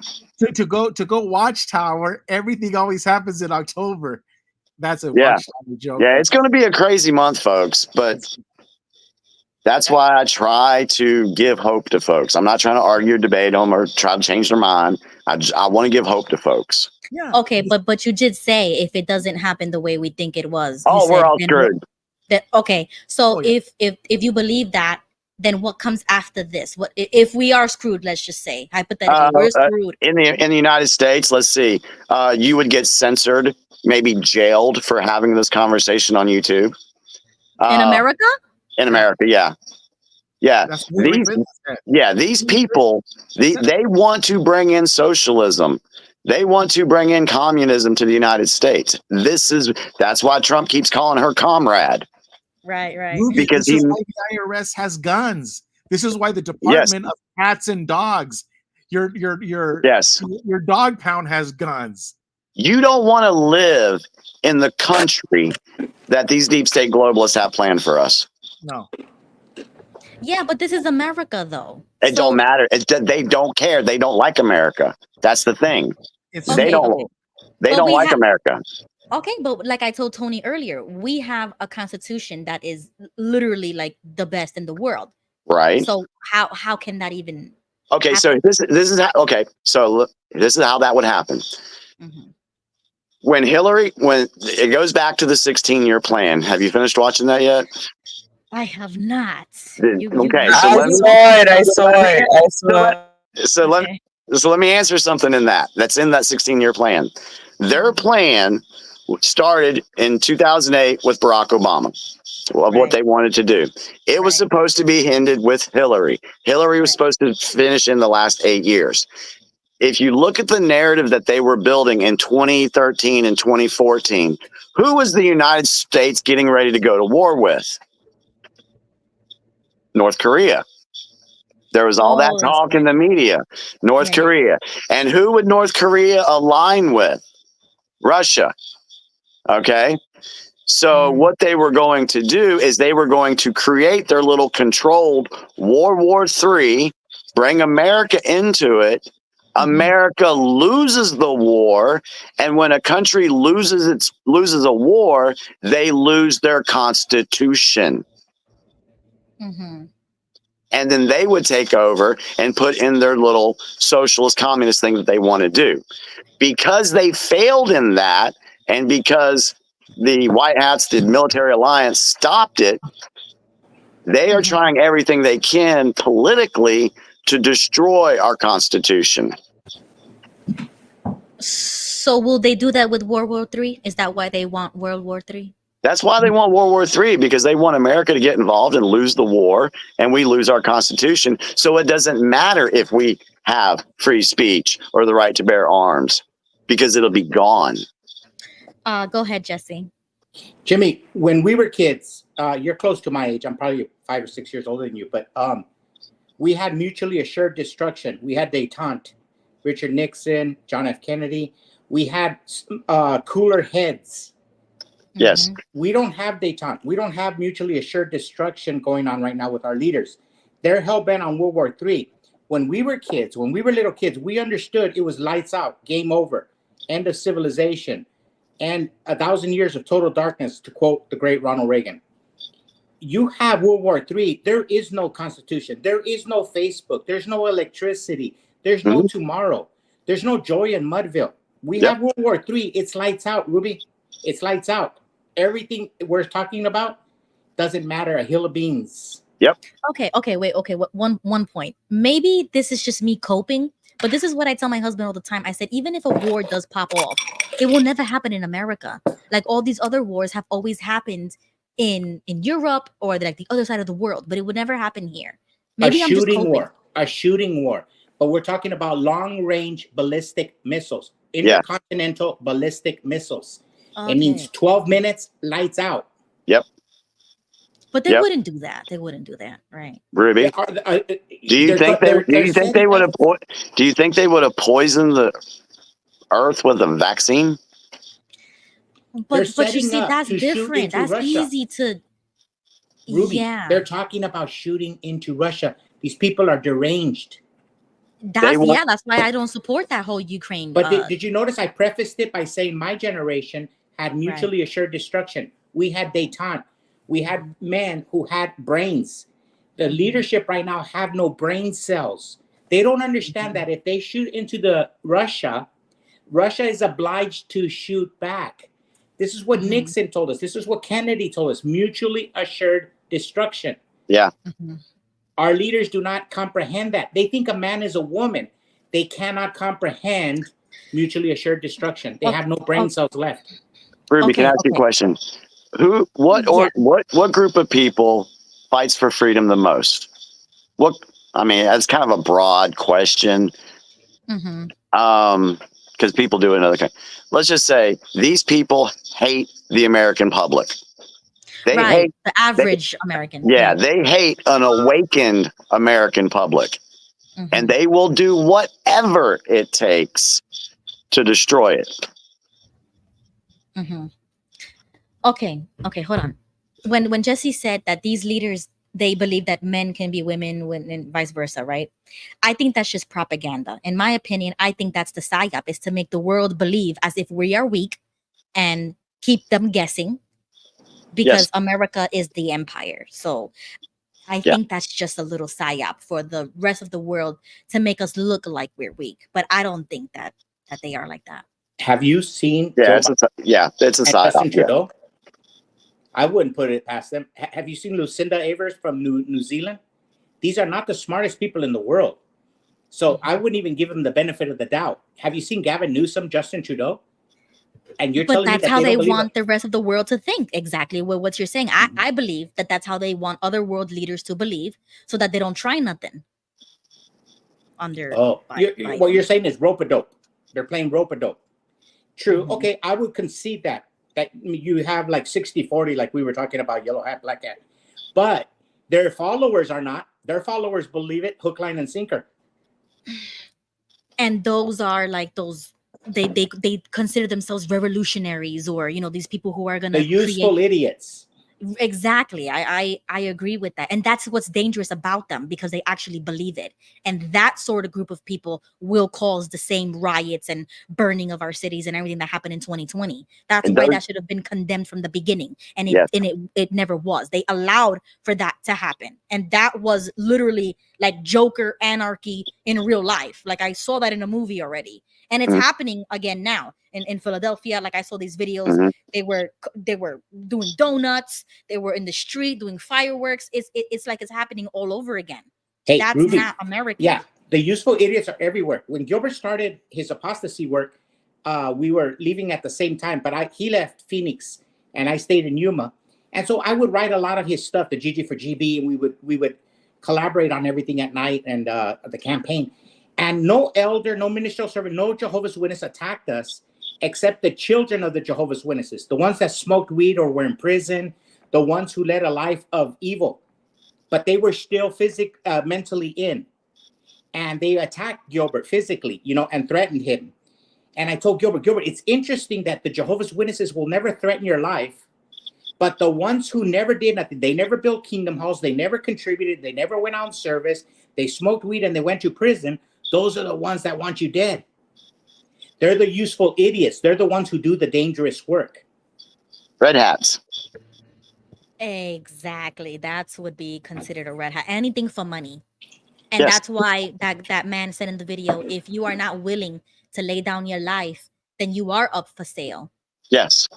I believe that. I do Yes. believe that. Look, And I say it all the time. Like, if I didn't have kids, I probably would go full 100%, like, out with my ideas. I would go out there, but I can't, you know, because we have a family, you have children, and that's what's hard for the average American. They have jobs, they have to go to school, you know, Yes. life gets in the way.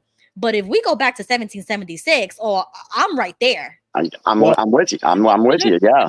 Let me go to 1776. Mhm. In the summertime, before July 4th, Nathan Hale was debating, and I was studying this morning in my American history book. A real beautiful story about a tale of two cousins, Nathan Hale, and I can't remember his cousin Hale. I can't remember his name, but his cousin. They were about 21, 22 years old. Mhm. George Washington just got his ass kicked in New York City, and he Mhm. was crossing the river, and he needed a spy, and nobody would volunteer except this one young lawyer from Yale named Nathan Hale, and he was a lieutenant in the Continental Congress, but he volunteered to go to New York City, and he was going to so he could know the positions of the British troops. Mhm.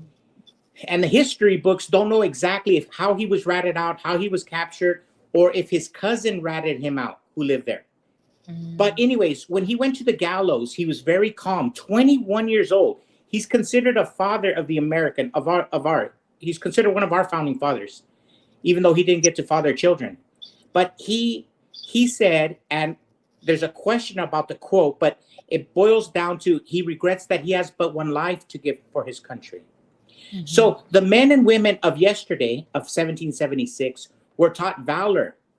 For Mhm. example, we watch the nightly news and then we see Kate Jenner, Bruce Jenner, and he Mhm. has transgender, and we say, oh, that guy is a valiant man. That Hopefully. is a valiant woman because he got a sex change.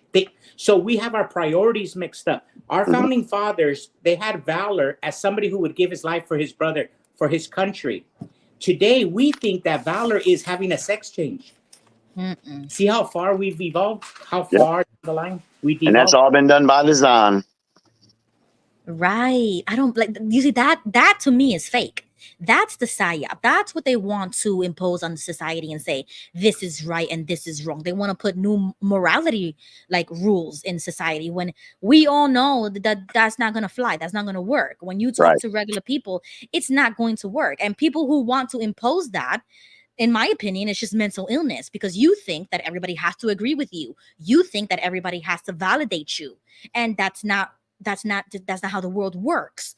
So that's the rampant mental illness that I see in society, and that's what I disagree with.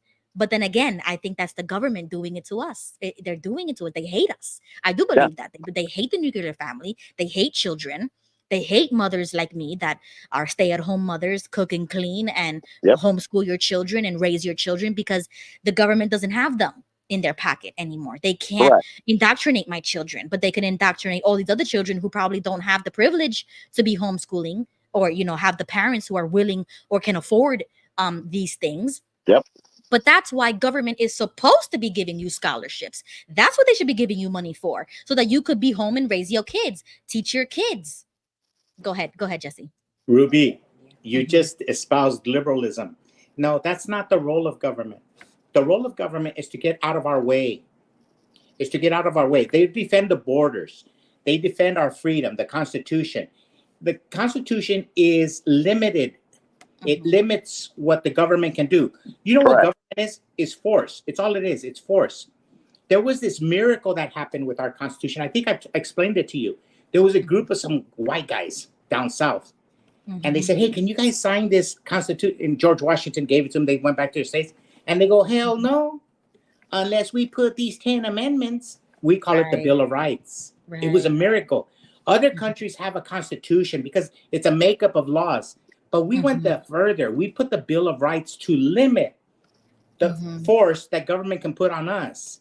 So just like they can't force us, it's not their job to give us money for scholarships. And I'm sorry, Ruby, I threw that at you, but that's a little bit of a liberalism right there. No, my husband tells me that all the time. But okay, I say that in terms of keeping the system the way it is. Yeah, I mean, I'm totally an abolitionist. I want to dismantle everything. But if it is the way it is, right? They take our taxes, we have to follow these certain rules, right? Or else you go to jail. Then why not use that money and do it local? Like what DeSantis did in Florida. He redistributed that money that would be going to the DOE and is giving it to the parents directly. I could buy curriculums, I can do this, and that's literally how I'm able to homeschool. It's because of those things. Okay, go ahead, Jimmy. The reason why you don't see that is because this criminal syndicate mafia doesn't care about that stuff. Exactly, right. So that money is going to go to what they want it to go. What furthers their agenda, ever how that may be. That's why there's so much money going to Ukraine right now. That's why so much money was stolen from us through our taxes, which is unconstitutional. That's why NASA has gotten so much money. Think about all that. Think about all that money that's gone to these organizations and how much that could help out our veterans, our folks that are living below the poverty line. That's what they want. But Jimmy, how can they violate the Constitution if it's supposed to be the law of the land? How do you bend it to your will if you're that powerful and not get any consequences? You could just buy off the politicians to vote the way you want them to vote. Damn. And Ruby, all politics is local. It starts down where you're at. It starts where Jimmy's at, where King Tony's at, where Lucy's at. It's us. We debate these little issues. If you think about spending money, well, that could be handled in your jurisdiction, in your little neck of the woods. You guys fight that. But you don't come to Arizona and tell us how to do it. You don't go to California and tell us. You do it in your little hometown. If we believe the Amish have the right to have their own schools, then Florida has the right to spend the money the way they do. But every state, every jurisdiction does that. That's the beauty of the United States. A state is a nation state, a republic. But we're better because we're a group of different states, individual states, 50 of them. And every state has the power to do that. And what they'll also do is they will use the three-letter agencies to try to, they'll try to game the system. So, for example, the ATF could come out and say, all right, well, we want to ban bump stocks on the weapons. And we're going to put this mandate in place. Okay. There's not really a vote on that. That doesn't go to the people. They just say they're going to do it and everybody needs to follow it. Okay.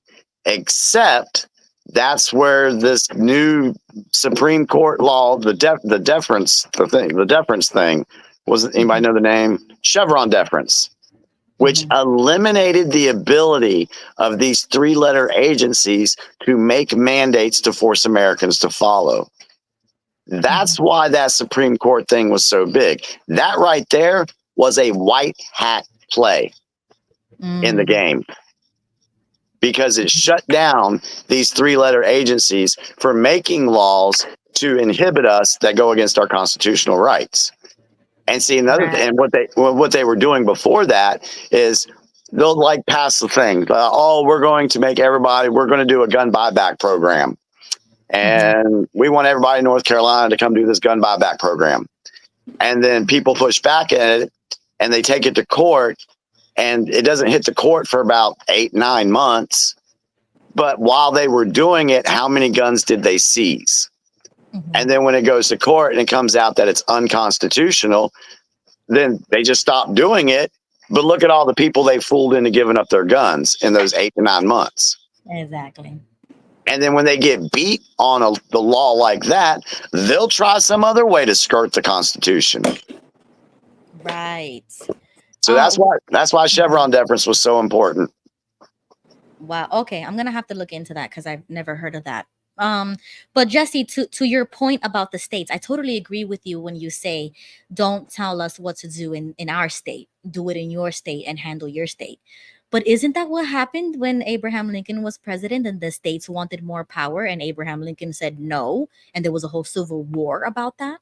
I mean, I Yeah. know it was for a bad cause. I'm not condoning the reason why, which was slavery. I totally understand that. But that was like the underlying point, that they wanted more power in the states, as if we want slaves down here, we should be able to have it, and not the federal government telling us what to do. Yes, you're right. And you know what? Love will conquer all. Because Abraham Lincoln, he was the great rail splitter, and he split our country. And because of love, a lot of people say that slavery was the original sin. No, it wasn't. Slavery's been going on since the beginning of the creation. It's been going on. It happened in the United States, like it happened in Britain and Brazil. It happened everywhere.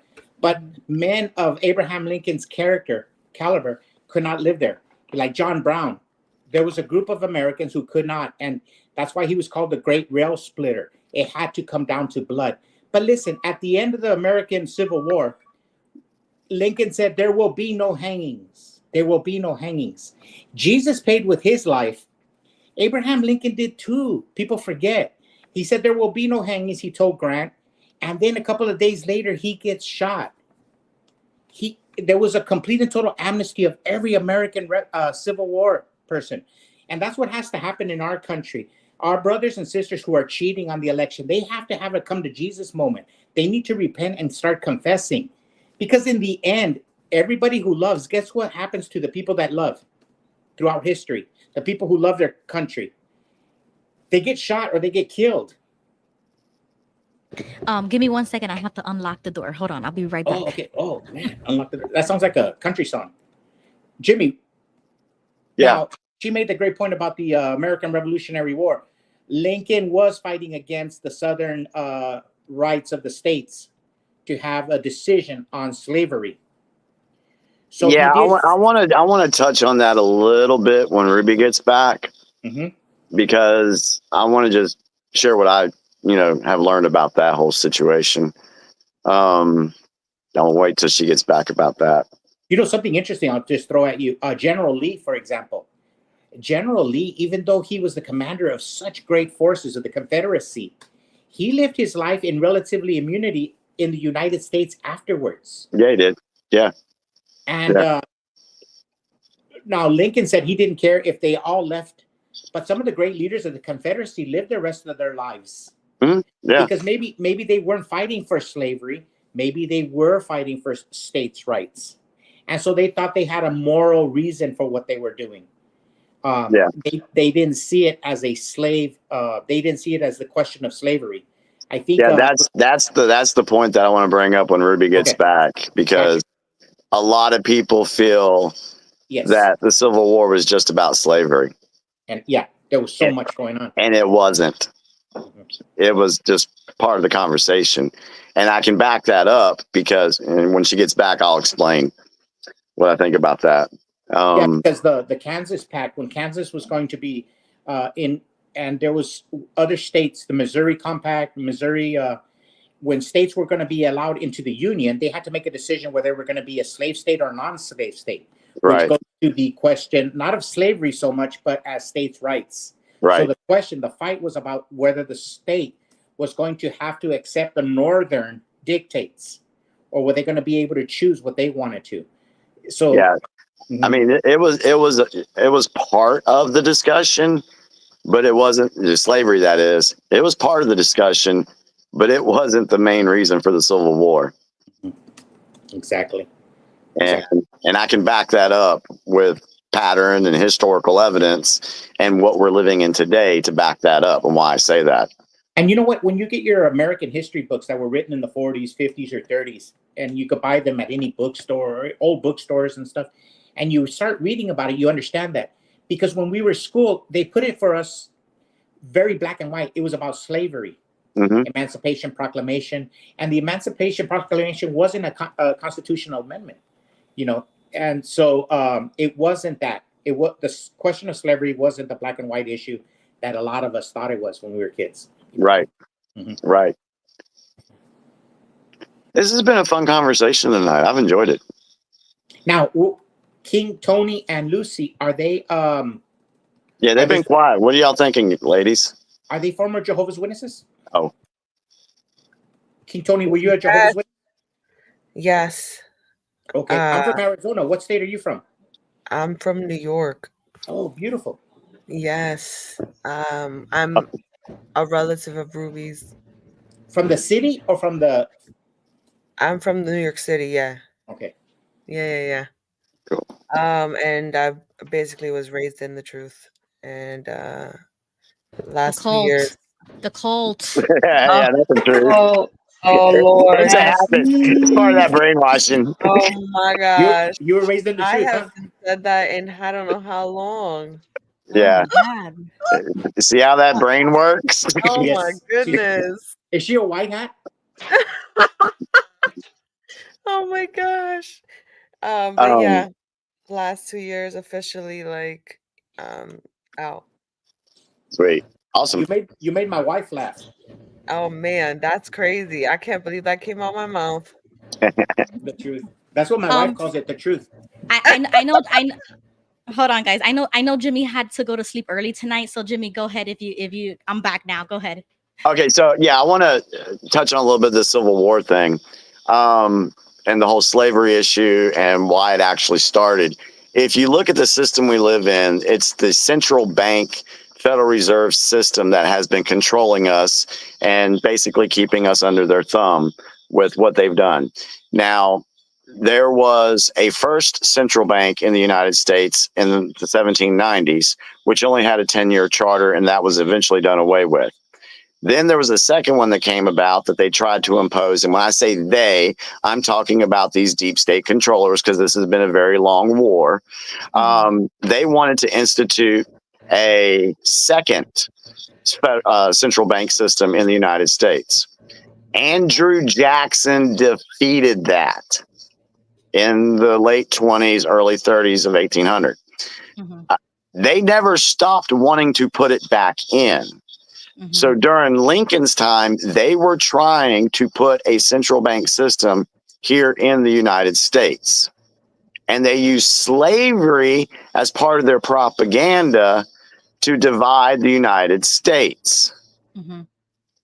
And so when Lincoln came and said we were going to do greenbacks, yeah, that pissed them off. That caused issues, not only here in the United States, but also in Britain, where that was the central driving factor of putting a central bank in the United States. Okay. So when it comes to the Civil War, it had more to do with the money and the financial system that they wanted to impose on us, but they used certain tactics to try to divide the United States. They brought up a subject, and slavery was that subject that they used. Okay, So, but that was a good reason to go to war, though, because they did not want that over them. Well, correct. Want, Yeah, I get that. But like Jesse was saying, some of the states, you know, that was a state decision. I'm glad slavery ended, but it switched. Slavery didn't end. They just switched the technique. So when the central bank came back in 1913, we became debt slaves to that system. So we are all, that's why I say we have all been living in their slavery. Some of us just didn't know it. Right, but they demonized that in history books. We grew up thinking that the Confederates were evil and traitorous and that they were fighting over slavery. Meanwhile, if you do your research and you really dig deep into that, it's quite different, like what you've just explained. It's a division tactic. It's a division tactic they've used. But not necessarily, Ruby. Listen, in Yuma, there was the Robert E. Lee Hotel down my street, all the way down. Robert E. Lee Hotel in Yuma, and he was loved all over the. And in the 1960s, I remember their songs Virgil Kane is my name, and I drove on the Danville train the night they drove Old Dixie down. There's a lot of country songs that talk about Dixie. So the Confederacy wasn't always, there was an element that was not slave. There was an element of Dixie that was the beautiful land of the South. There was a lot of it. It wasn't just a slave state. There was really two cultures going on in the 1860s, 1850s. And Jimmy brought up the economic factor that a lot of us don't even go there. Jimmy, speaking of that, do you know what our first greenback was? Do not. Tobacco. Oh, yeah. Okay. That makes sense. Yeah. That's probably why it's called a greenback. I don't know if that, but it was a currency way back in the. Oh, yeah. Yeah. Tobacco was huge. And how would inflation rise when we grew too much tobacco? And you see how inflation could come across? So even something so simple like a herb that you're using as money, when the supply of it is too great, it creates inflation. Mm-hmm. And one thing about the Civil War that people need to look into, it just wasn't a war between the North and the South. France was involved, Britain was involved, Russia was involved. There was a lot of factors in the Civil War. And just remember, what does the deep state like to use to exert their control and power over people and to gain and get that power? War. Mm-hmm. If we were in the Civil War, Ruby, where you live right now, you would be fighting with your friend Tony. Because Florida was part. So if you go to Ancestry.com and put down Gonzalez, Rome, you'll notice that all the Spanish surnames fought in the Confederacy. Mm-hmm. Mm-hmm. Because of Florida. Yeah. Uh-huh. Yep. I want to input something because it's been stated a couple of times, and I just want to do a quick fact check. If Ruby and I were living back in the Civil War times, we would not be allowed to carry a gun. We wouldn't be allowed to own property. There would be so many things that we couldn't do. We definitely couldn't be on this podcast together stating our opinions. So I just want to put that out there. You know, women didn't have rights. Women didn't have rights back then. That was a beautiful point. Lucy. I agree, and I honor your. There's always been strong women throughout the course of history. Look at one of our founding fathers was a woman, Betsy Ross, Calamity Jane. I mean, the American history is littered with great, strong women. She is right. You are right. It wasn't encoded in law, but there was women throughout history who wouldn't allow a man to tell them what to do. It wasn't enshrined in law. I agree 100% with Lucy, but there's been strong women throughout all the American experience. Lucy, I know that the women had to fight for the right to vote. I get that. The whole gun right thing, I've never heard anybody say that women did not have the right to carry guns back then. Was there a law or something that was passed that gave women? We wouldn't have had money. We wouldn't have been able to buy one. Most of the people who lived in the South supplied their own stuff. So I guess it just depends on where you lived, right? Oh, so it wasn't the fact that they didn't have the right to carry arms. No. They just didn't have the money to do it. Yeah, they just wouldn't have been in. Yeah, it just true. Wouldn't have been in. So the women that lived there and did the extraordinary things, like in the Underground Railroad. What's her name? Harriet Tubman. These were exceptional women. These were women of incredible valor. Who are on forever. The woman in our dollars, Susan B. Anthony. These were all women that were living in America, in the American pageant, the American theater, when the laws were not favorable towards women. Like Lucy says, yes, I agree. So these women that did stand out in American history were of exceptional caliber. Mm-hmm. Completely agree. Yeah, I agree with that as well. But looking back at those kind of like times in America, when you could only vote if you owned property, you could only vote if you were a man, you could only vote if you were a white man of property. Like it goes even deeper to categorizing who can vote and things like that. I appreciate the progress, like Jesse said, Jimmy. I appreciate that progress. But when I really dig deep into my own personal viewpoints, I kind of agree with it. I don't think women should vote. And I think that people who do own land and property should be the ones voting, like mandatory. If you have like a stake in this country, if you have investments in this country, if you own property, you should be the ones voting. A lot of people take that for granted.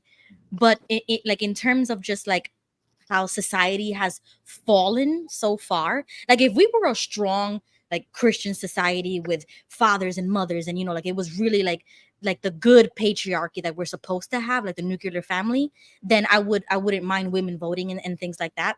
But the way I see this country, the way it has just fallen, in my opinion, I wouldn't want women to vote. I wouldn't want, because the majority of women in this country are not exceptional women, like Jesse just said. Those women back then, they were real women, like you said, exceptional women.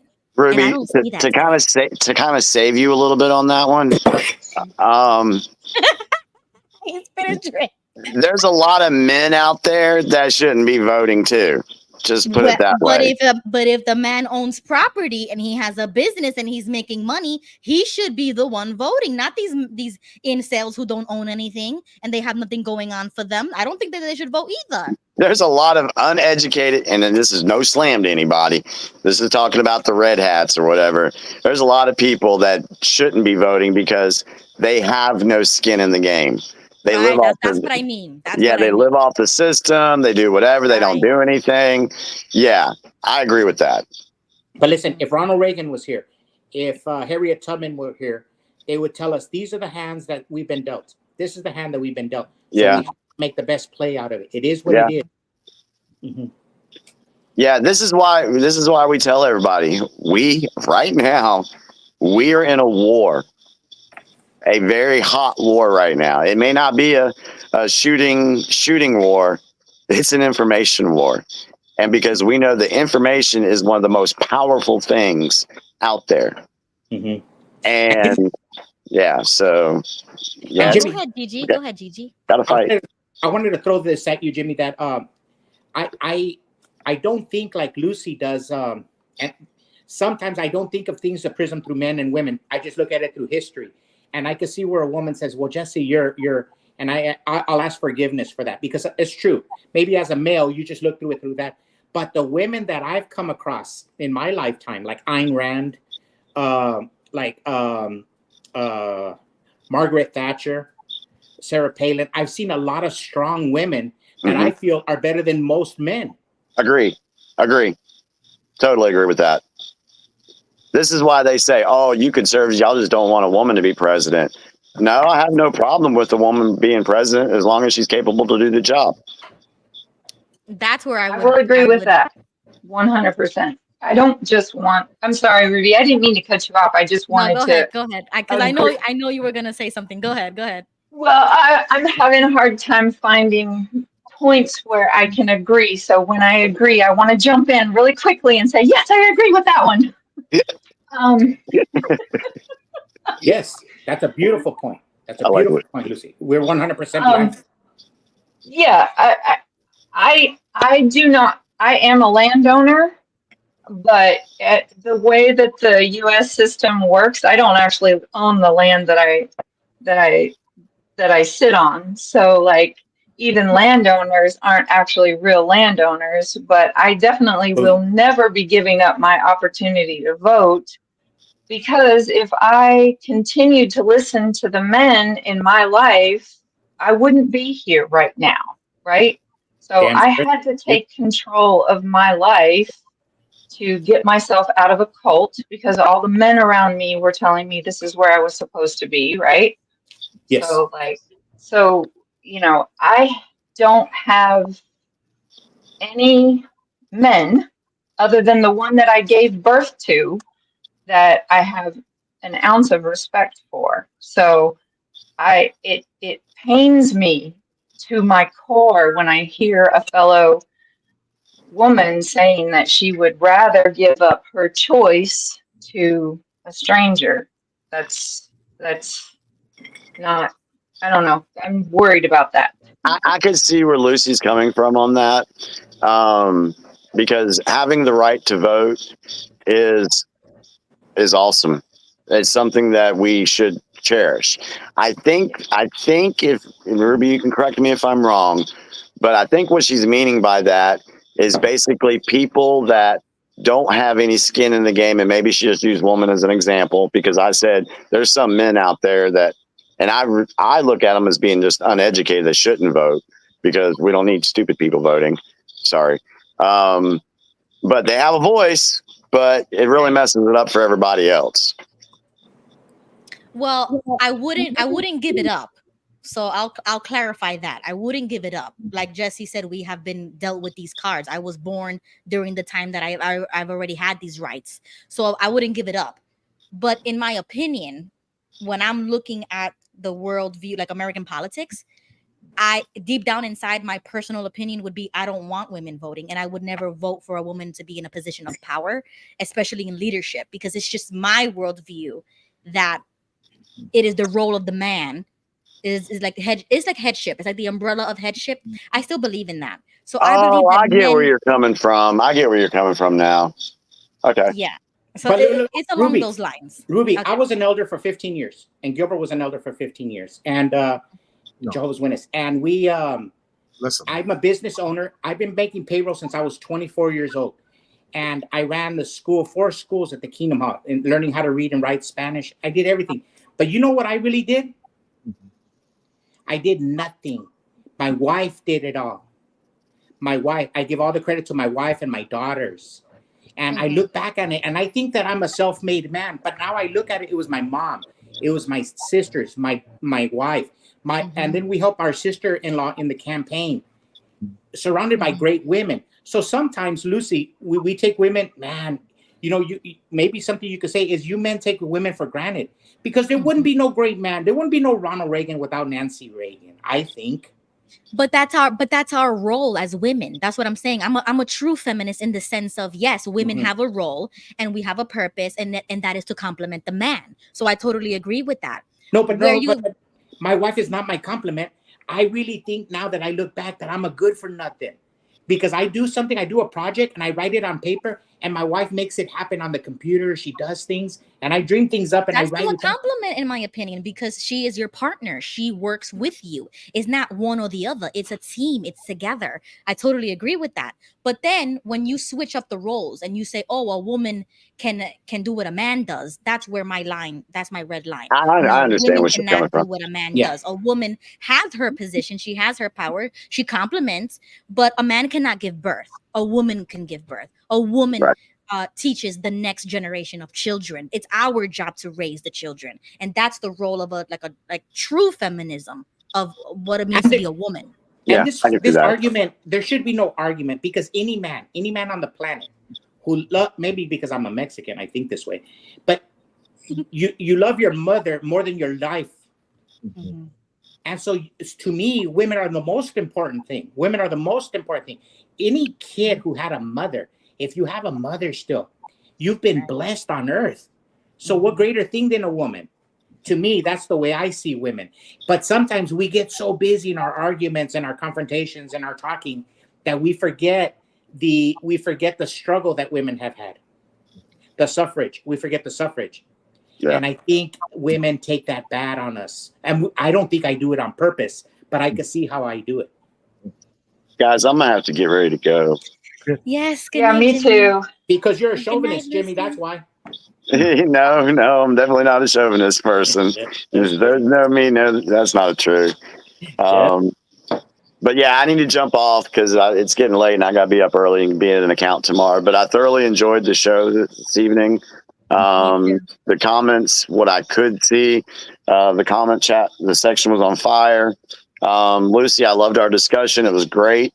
And I just want to say that, seriously, over the next month, it's going to be crazy. There's going to be a lot of scary things, but I think that's all by design to help wake up the yellow hats and more of the green hats. You are going to see stuff you've never seen before in this country, and this election is not going to be a normal election that we're used to. Let's just say that. They're already prepping the narrative for everything, if you know where to look. So for those that want to follow me on Twitter to see more of this stuff, you guys can come hit me up there, and I put stuff out every day. So I'm just trying to help folks, and I just want the best for everyone. So that's my final comments tonight. Thank you, Jimmy, for coming on. I appreciate all of Appreciate your you guys. ideas. Love you all. See y'all later. Good night, Jimmy. Bye. Good night. Okay, Lucy. Yeah, great discussion, Ruby. Thank Mhm. you. Thank you. Thank you. I cannot thank you enough. I definitely you helped me push my own personal boundaries this evening, so I really appreciate it. Hey, can I ask Lucy a And question before she leaves? I Go wanted to ahead. ask Lucy. Lucy, Mhm. you said something about all the men, because you sounded like me and Gilbert. You said all the men that surround you were telling you what to do. yep. And that's a common thread that we have on the GVG for GB channel, that we left because all the men we thought in the Kingdom Hall, they're all patsies. They won't think for themselves. They won't defend their family. They won't defend their wives. They won't defend their children. You know, I'd rather die in Armageddon than to be without my children. And I noticed that the elders are not like that. Is that what you were talking about? All the men in the organization? Well, I don't believe in Armageddon, so we're talking completely different languages here. No, I understand that, but I meant that as a figure of speech, that I'd rather die to be not getting paradise or a award than to be without my children. And I didn't see the elders willing to do that. No, I mean, witnesses are told to give up their children to To the service. blood transfusion, refuse blood transfusions. They're told that they're temporary residents on the planet. Like, basically, the worst way that you can indoctrinate someone is to keep them in a community, but tell them that they are so different that no one will understand them. Yeah, that's what I'm saying. So a real man cannot be there. A real man has to leave because he can't accept the premise that they're putting. Mm-hmm. Yeah. Yeah, Thank you, I don't guys. know. Thank you, Lucy. Yeah. Yeah, good night. Yeah, I'm a little bit loopy. I probably shouldn't be doing a 3.5 hour live session. But I love you guys. I really appreciate it. I'm gonna go out. I'll probably rewatch this and write some stuff down because Jimmy did say some stuff that piqued my interest. So I'll have to do some more research, of course. So thank you. Awesome, Night. Lucy. Joining. Have a good night. Okay, well, now we have Gigi. Go ahead, Gigi. Any final thoughts? Yeah, I just want to quote, Rex Harrison from the famous movie My Fair Lady when he says that men are a marvelous sex, and I couldn't agree with him more. As a matter of fact, he did get the Academy Award that year, and I think part of it was because what he said. Us men are. It is so, it is such a privilege to be bestowed by God to be given that sex and be called a man. So that's where I come from. But I just want to go back to this one thing, and trust me, I'll bring it all back to modern time and why it's so important about the Civil War. It has lots to do with the banks. So we fast forward to the president that got shot, like Lincoln, and John F. Kennedy. If you look it up, and nobody knows about this, unless, but the silver people know it. There's a $5 bill that you sometimes might see it at the bank. They'll give it to you, but they take it out of circulation. What John F. Kennedy did is he printed up a $5 bill that said it was issued by the United States Treasury, but there was other $5 bills that were issued by the Federal Reserve. So what John F. Kennedy did is he gave the middle finger to the Federal Reserve Bank, and he said, F you. I don't need you to raise money. I don't need to tax the people. I can just print the money. Because why do you need to fill out a form and send it to the federal government every year? They can just print the money. See, it's so that's what a lot of people don't understand. And so they're sheep. They keep sending their paperwork, their tax returns to the federal government when the federal government can just print the money. So John F. Kennedy has silver in circulation. Next thing you know, there's a bullet in his head, and the vice president becomes president, and the silver is gone. So what does that mean? That all wars are bankers' wars. That's what Gerald Celente talks about. So what we're seeing today is we have a lot of conflict. So the Civil War was about slavery, but it also was about banking. It was also about a lot of other activities like taxation. And how do we tax? Do we tax the people? Do we tax sugar? Do we tax tobacco? Or do we just print money? See, so these issues and the bankers were at the center of it all. And guess what? Labor is money. Banks the banks had a very important role with slavery. Because look, I have people that work for free in the South, and I have to pay people in the North. Yeah, this is a banking issue. This is a money issue. So what I'm saying is today in 2024, Donald Trump is coming into office, and the government is spending like drunken sailors. And this is the problem with China and Russia and all the other countries. Ruby, when you owe somebody a lot of money and you can't pay, they're going to steal.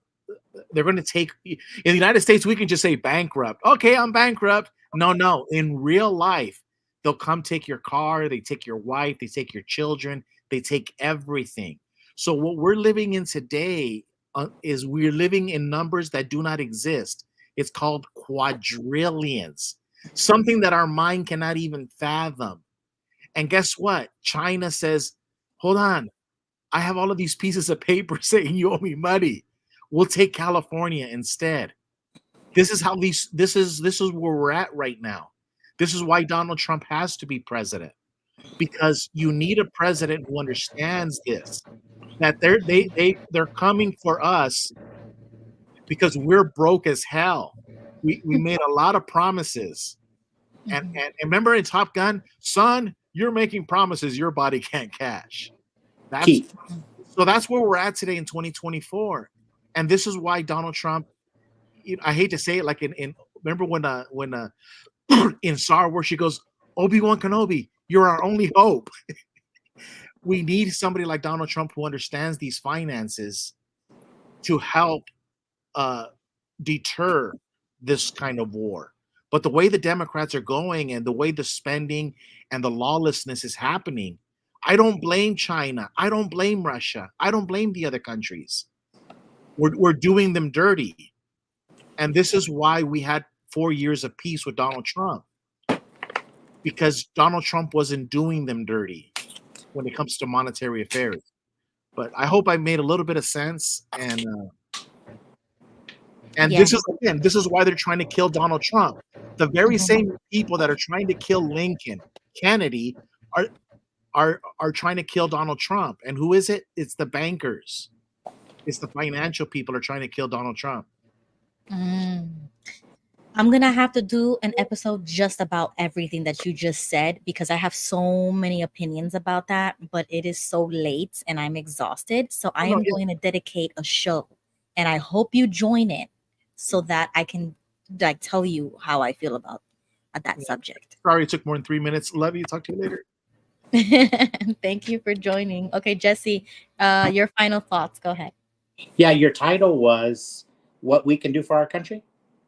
Yeah, and then the thumbnail said, how do we combat corruption in the government? I think the only way is love. We can't legislate morality. God is love. God is morality.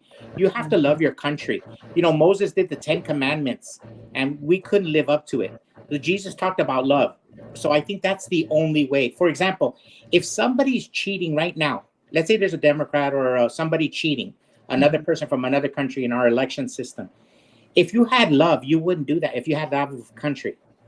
If the question of abortion comes up, love should be you can't legislate it. People, all we create is division. So I really think that the great patriots like Nathan Hale, who gave his life for his country, John F. Kennedy, they did it out of love. They gave the ultimate sacrifice. The rest of there's two types of people: those who give and those that receive. Giving is love. You have to give of yourself. Stop cheating. America hates cheaters. Look at the football game and the baseball game. When the Houston Astros cheated, everybody was mad. When the New England Patriots cheated, everybody is mad. But we cheat on our elections and nobody gets mad because there's no love. They love a football game more than they love their country. I think they got mad in 2020. And that's why they try to demonize. No, I'm talking about the cheaters. The cheaters. Oh, the cheaters. Oh, okay. I was about to say. They don't love their country. Yeah. Yes. So I think that's the answer. We have to instill love. When we go out there and preach the Constitution, we have to preach a love of country. Because at the end of the day, it's all we have is the United States of America. Yeah. Wow, Jesse, that was amazing. And I totally agree with you on that. Thank and you you're a New Yorker. I should have said lower. No, just kidding. Just kidding. Yeah, but you know what? We're gonna have to do a different show about that. Okay. About love and about that. If you come to Arizona Friday, you're gonna come to the carne asada? Now, if it's virtual. Okay. I'll ask Michelle, okay, so she can meet you and my wife. Okay, if we got the Democrat piñata and the donkey piñata. Yeah. All right. Silly. Hey, do you guys do piñatas, or it's just us Mexicans? I don't even know. I've never attended a party that had one. Never? No, never. Sorry. Wow. You got to come out to paradise. The grass is greener on this side. Okay. All right. I'll tell everybody. We'll have to send you a piñata. Right. All right. Hey, Thank your kids would love it. coming. Your kids will love it. Talk to you later. All right. Bye. Thank you, everybody in the comments. I'm going to let you guys go now. What a stream. That was amazing. I had so much fun. So thank you guys for spending time with me, and I'll catch you next Tuesday. Bye.